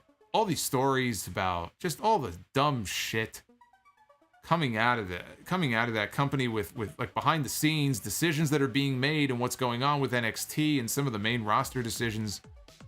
I think he's just so full of his own shit. I don't think he cares. I really just don't think he cares. I think it's going to take more than that though. I think they'd have to hit 2 million for him to actually be, for him to perk up and actually, take some kind of real action, whatever that looks like. But that reminds me, I do want to hear from you guys. You could send in a super chat, or you could just in the chat. You don't even have to super chat. Give me your predictions. Let's get some predictions going for what you think the rating is going to be. The live viewership for Rampage on TNT this Friday, which we probably will not know until Monday at some point. What do you think the number is going to be overall? Okay, not demo, but what do you think the overall audience is going to be for this show on Friday night? Give me your numbers. I'm going to say, my prediction, I'm going to say it's tough on a Friday night. I'm going to go 1.3. I'm going to say 1.3 million. That's my prediction. I want to hear from you guys. I'm going to go with 1.3, and then we'll see who was right and who was wrong next week. Lou Rivera with the $5. Chicago pizza is quiche. New York pizza is the home for pizza. I agree. Dry chicken QT Marshall is like pineapple on pizza. That's a great analogy. I like that. So let's see. Some of these, these predictions are coming in hot and heavy here. I see 850,000. I see 1.9 million. Thomas says 1.9 million. I think you're way off on that.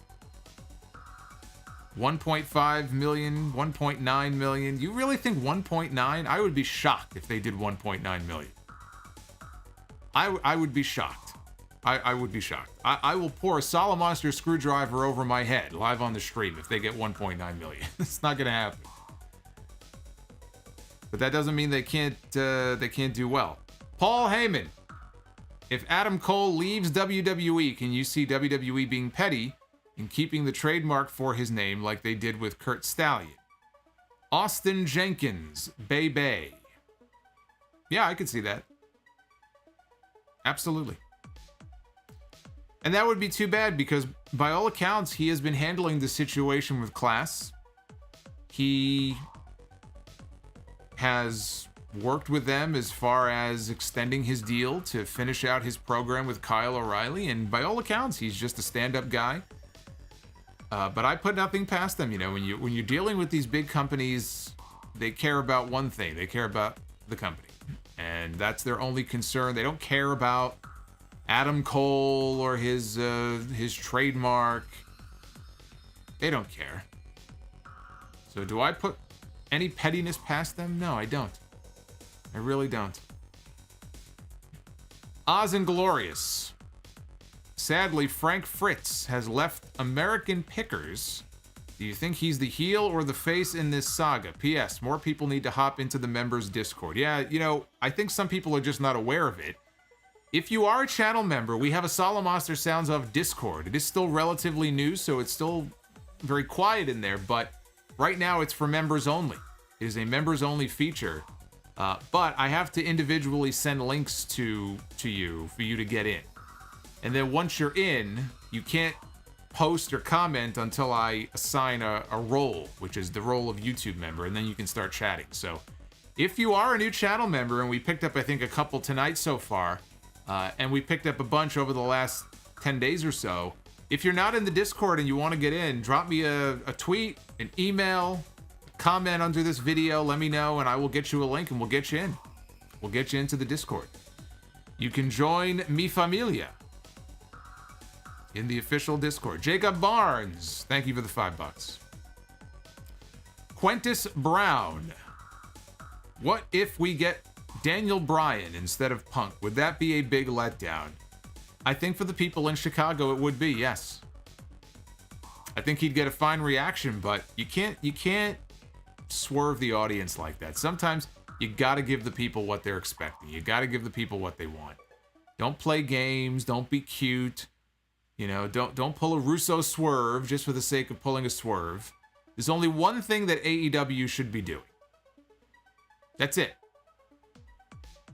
And you know what that is. Shawn in the chat, how much does a membership cost? There are two tiers. The basic one is $4.99. And the higher one, which gets you access to the retro audio, which is going up in drops, that is the $9.99 tier. But regardless of what tier you're on, you'll get access to the Discord, whether it's the top one or the bottom one. So either way. Austin Hicks. Oh, Boombox Brock. I do miss Boombox Brock. Austin Hicks, I'm going to be in the United Center on Friday. I cannot wait. I predict 950,000 viewers. Abdul Rahman. Have fun, by the way. Drop us some comments when the show is over. Let me know how the show is live. Let's see here. Not Chris Manson. Abdul Rahman, it always makes me laugh when you say Alberto Del Dipshit. I'm glad you're entertained. I only say it because it's true. Chris Manson, favorite AEW entrance songs. Love Darby Allin's song. I actually like Jon Moxley's original AEW instrumental theme. I wish he would go back to it. I actually really liked his music. I think I liked it a little bit more than his WWE music, and I like that too. So I would say Moxley, Darby Allin. If I had to pick one more, favorite AEW music. Honestly, those might be my two favorites. Darby might be my favorite though.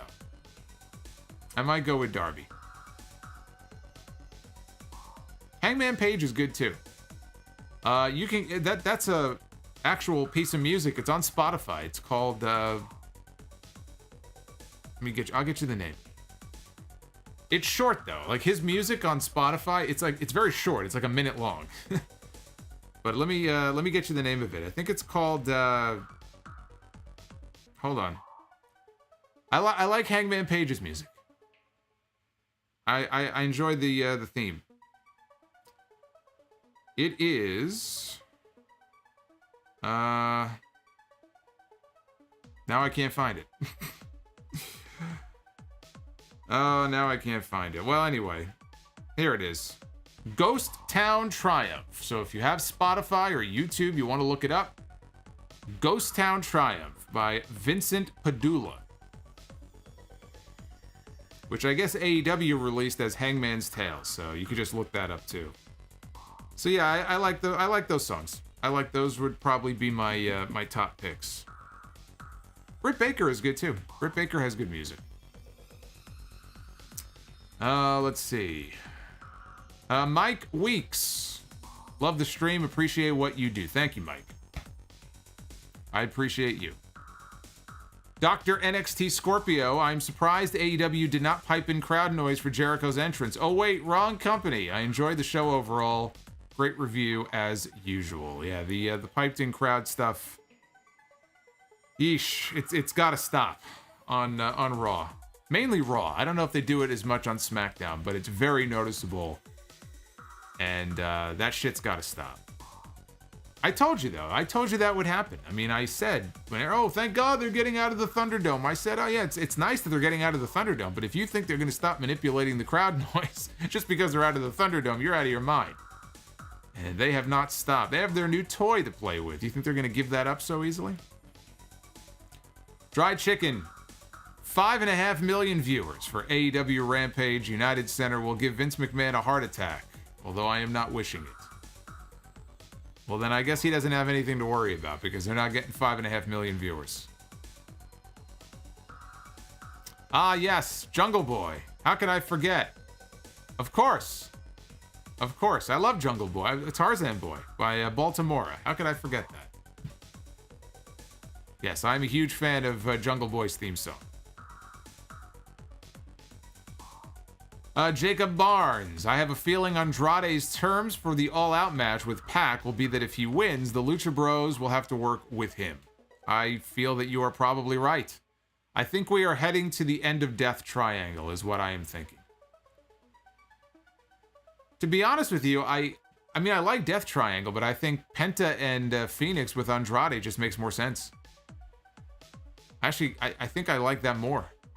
So I am in agreement with you about the stipulation. We got another super chat coming in. This might be the last one. First time online with the $5 drop. Do you think Punk and Colt will have a Macho and Elizabeth moment at some point? No. Are we talking like a reunion, like WrestleMania 7, where they run into each other's arms, tears in their eyes, and Punk puts Colt up on his shoulders and looks up and says, unbelievable, and holds the ropes open for him when he goes to leave the ring? And then Taz on commentary can play the role of Bobby Heenan and talk about how this mushy crap makes him sick. No, I don't believe we're going to have that moment.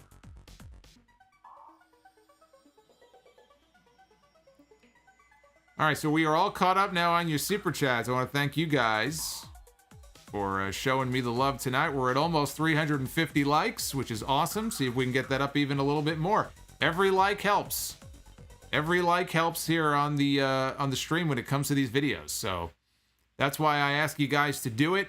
And even the clips that go up each week, the little clips that are from the main podcast, if you like those videos too, it helps the show out, helps the channel out. Doesn't cost you a thing. Bret Hart. Which AEW wrestler could use the song What Is Love by Hathaway?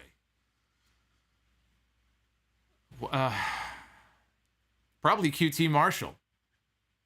Because I don't get the sense that QT Marshall gets a lot of love. He probably doesn't know what it's like to be loved. So I think What Is Love actually works perfectly for QT. Turtlehead. Was wondering where you were.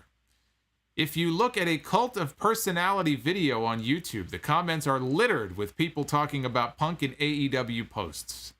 It is going to be big. Yeah, I'm sure all the non-wrestling fans who are just, fans of the song are like, what is this Punk shit? Why are these wrestling fans posting under every single video? Every time somebody new debuts or returns, if they have like a real song, if you go to the video on YouTube for that song, it just, anybody else here after seeing the ad for WrestleMania? Anybody else here after seeing, so-and-so's debut on the show tonight? And I could just picture all the non-wrestling fans like, oh God, it's the invasion of the wrestling fans. Somebody mentioned Zicky Dice in the chat. Zicky Dice just signed with Impact Wrestling. Former NWA star Zicky Dice. I believe he just signed a deal with Impact.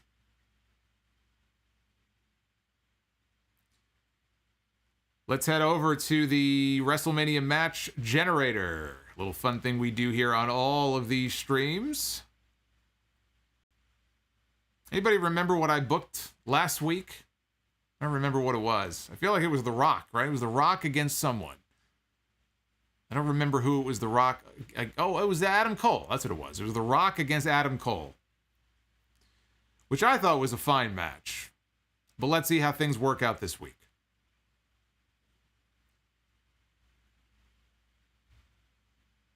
The almighty Bobby Lashley, whose interview on the Broken Skull Sessions on the network I greatly enjoyed. The reigning WWE champion. Look at this. I picked the WWE champion. Not bad. Not bad. Let's see who he's going to be facing in the main event of WrestleMania. It will be Bobby Lashley, one-on-one, with the rated R superstar, Edge. I picked a good one this week. Finally. It's about time. Actually, I picked a good one last week, too. I think I'm on a hot streak here. Last week it was The Rock and Adam Cole, and this week it was Bobby Lashley and Edge. Which I could see that being a WrestleMania match at some point. I don't know about the main event. But not bad. Not bad indeed.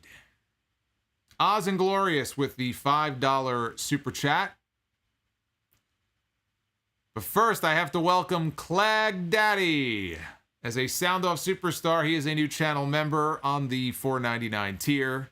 Clag Daddy, welcome to the club. Drop me a message. I meant what I said before. We'll get you into the Discord as well. But thank you for becoming a channel member.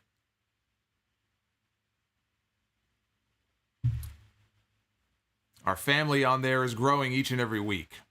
But Oz and Gloria says, Malachi Black's music is awesome. Also, am I the only one who hopes Punk comes out to Miseria Cantare instead of Cult of Personality? No. I think Cult of Personality, it's going to be Cult of Personality. And he'll get a bigger pop that way, but I kind of wish he would come out to the old music. I like that AFI song. And I almost wish that there was a hybrid of the two. So maybe they play the AFI song. You know how it has that slow open, and then you hear the static, and then it goes into Cult of Personality.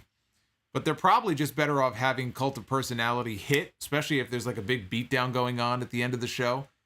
You know, imagine if Jon Moxley is being overwhelmed by 2.0 and Daniel Garcia, or, someone else maybe. Or him and Darby are being overwhelmed, and then boom, Cult of Personality hits, and I don't think Punk should run to the ring. I think he should walk out and kind of absorb the reaction, but I think you want to go with Cult of Personality, as much as I do like the old music. I just think for a big return like this, you want to go with the Cult of Personality song. I just think it's going to work better. If you missed it, I mentioned at the beginning of the stream, I know we had some people coming in late, that we have a brand new hour-long members-only Q&A video that I recorded just the other day. It is up for all of our channel members. So regardless of what tier you are on, you can go and watch that video. I answered a whole bunch of questions. And I want to get this up here. I want you guys to take a look at this. Let me just get this... there we go. Get that situated here. What you are looking at on your screen is the schedule that I put together for this week. So I am going to be live tomorrow night, Friday, Saturday, and Sunday here on the channel. We got a lot of streaming going on. So we've already knocked off review number 1. This has been fun. We're going to do it again tomorrow night, 8 p.m. Eastern. I'm going to be back here live on YouTube with SummerSlam predictions, and I want to hear your predictions. We might even take phone calls. I haven't done that in a while, so be prepared for that. Super chats, all that fun stuff. That's tomorrow night.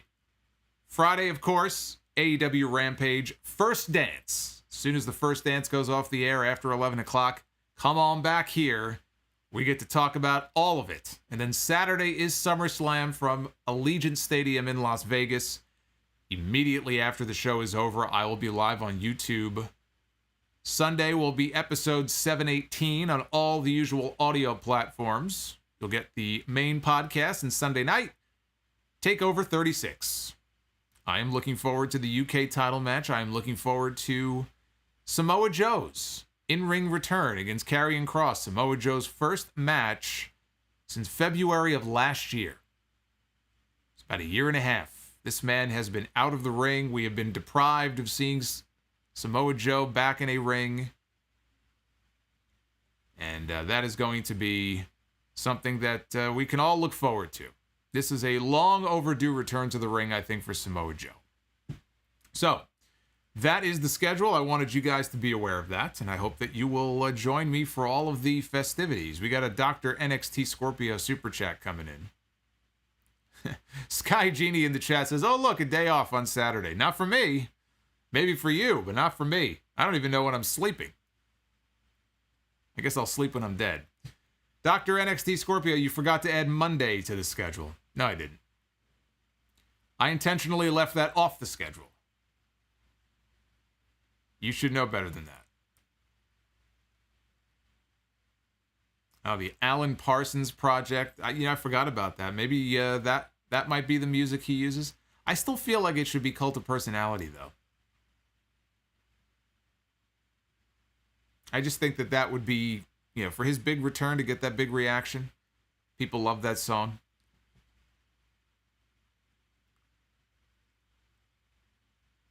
King Solomon in the chat says, acknowledge me as your tribal chief. That's right. Acknowledge me. Quentus Brown, you skipped my last super chat. I don't think I did. I think I got you, Quentus. I think you may have missed me reading. Oh, no, I did miss it. No, you were right. I was thinking of your earlier one. I see it right there. Thank you for reminding me. You didn't have to drop a super chat. You could have told me in the chat. But Quentus Brown, so nice I will say his name twice. Buy or sell the QT Paul Wight storyline or Alexa Bliss Eva Marie storyline? Oh, I'll take QT and Paul Wight. I mean, if you're giving me the choice between QT and Paul Wight or Eva Marie and Evil Possessed Dolls, I think it's an easy choice to make. I mean, that's probably the easiest buy or sell I've had in quite some time.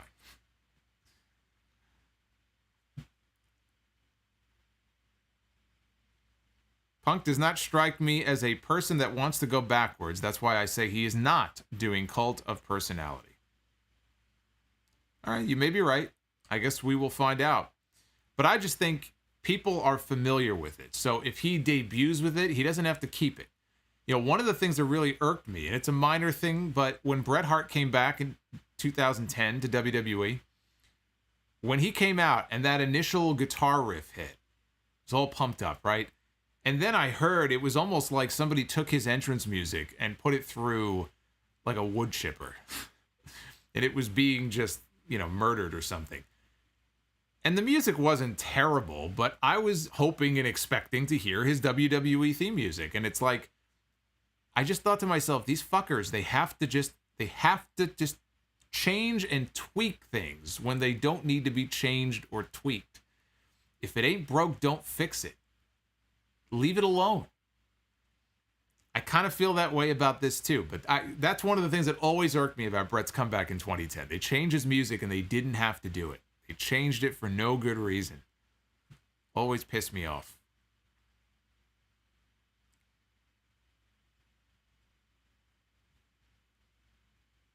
CM Punk debuts to the old Shield music. Personally, I think This Fire Burns was a better song. That was a good song. Beowulf, I agree. That was a good... I don't know better, but I enjoyed that song too. Bret Hart says, was that Jim Johnston's fault? I don't think it had anything to do with Jim Johnston. I mean, Jim Johnston, I think, was still working with them at that point, so I don't think it has anything to do with him. Griga says, I blame Bucky Beaver. Yeah, I blame him too. When in doubt, just blame him.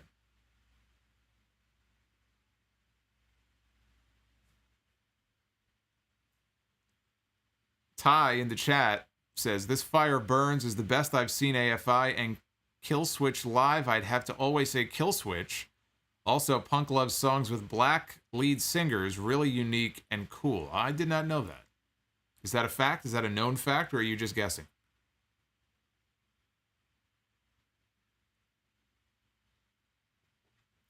You know that Killswitch song was originally Randy Orton's. He even came out to it once, I think, on SmackDown. Some people may not know that. But that was originally a song meant for Randy Orton. It's like Real American was not Hulk Hogan's song. That was for the U.S. Express. That was for Wyndham and Rotundo, and it ended up with Hogan. I can't picture Hogan. I know Hogan did Eye of the Tiger, and he wouldn't have been able to use it because they got away from using actual songs. So I don't know what they would have used for Hogan if not Real American. I can't picture old Hogan back then coming out to anything other than Real American.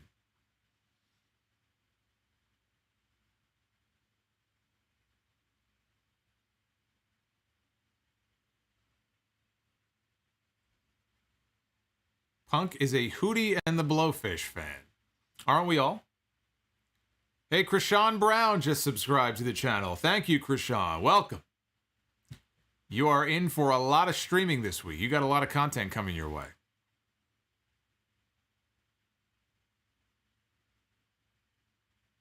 Yeah, Mike in the chat, and then we'll end with this. He says, put yourself in Punk's shoes. Goosebumps and chills. That hot crowd. Unreal. You know, I said weeks ago, it's going to be special for Punk because that building, not just that it's in Chicago. I mean, that's going to be special, obviously. Punk was at the first SummerSlam or really the first wrestling event in the United Center, I think was the first event in the United Center in '94, which was SummerSlam. And that was the night Bret Hart and Owen Hart had their classic cage match. He was in the building that night as a young fan. So for him to come back after all these years in that very same building that he used to go to and that he was in for SummerSlam all those years ago and get the reaction that I'm sure he's going to get on Friday, I mean, you live for that kind of stuff, right? If you're a performer, if you're a wrestler, you got to live for that. You live for that kind of pop. You live for that kind of reaction. After 7 years away,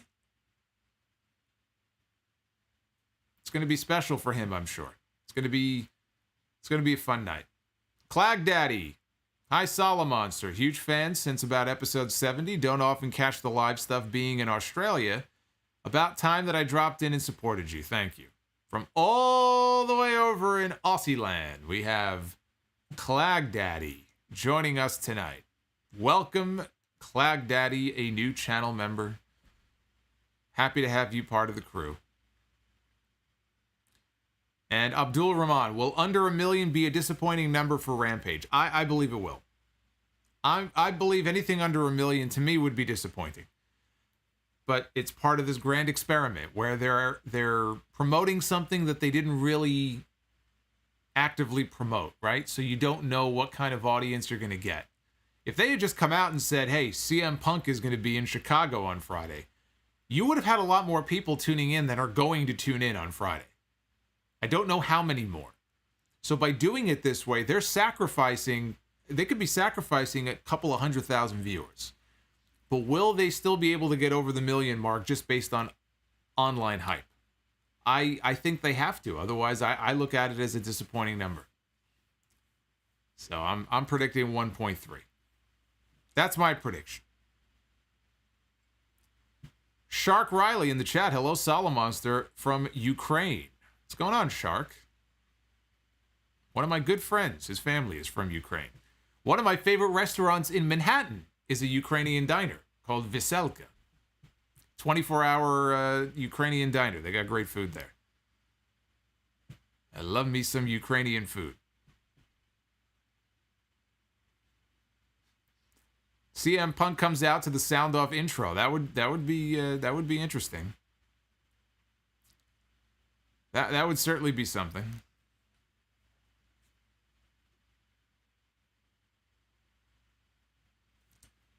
All right, guys, we have hit the 2-hour mark. I want to thank you all for your support here tonight. We got a lot more streaming to do this week.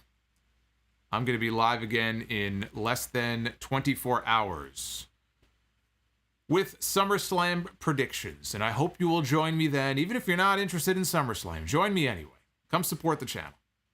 We'll be back with you tomorrow and again on Friday for Rampage, the first dance. Oh, wait, we got more super chats here. Look at this. You guys don't want me to end. Jake Rand, Kiera Hogan and her booty signing with AEW. Kiera Hogan is a very attractive woman. I will keep it classy here. And so is Jade Cargill. And Matt Wiley with the $5. Have you heard about Vince's huge SummerSlam plans to counter Punk? What do you think they will be? I have not heard of him having big SummerSlam plans to counter Punk. I don't believe that they are countering or counter-programming to CM Punk. Whatever they may have planned for SummerSlam, whether it's a big return, or if it's a Becky Lynch or a Brock Lesnar, or I don't know what else it would be, I don't think it has anything to do with CM Punk. I honestly don't think it has anything to do with him. I think that's just a lot of noise, a lot of rumor. I could be wrong, but I don't think one has to do with the other. You know, all this talk about The Rock. They're trying to get The Rock for Brooklyn for Survivor Series in November. I'd be very surprised if we saw The Rock on Saturday. But even if we did, what does that have to do with CM Punk? They've been trying to get The Rock for a year. If they finally manage to get The Rock for a big stadium show that they booked, I don't think it has anything to do with CM Punk. And we will end on that. Be well, stay safe, go get some sleep. I'm going to try to get a few hours here. And join me again tomorrow night. I will be back with you at 8 p.m. Eastern for SummerSlam predictions. Till then, take care, guys.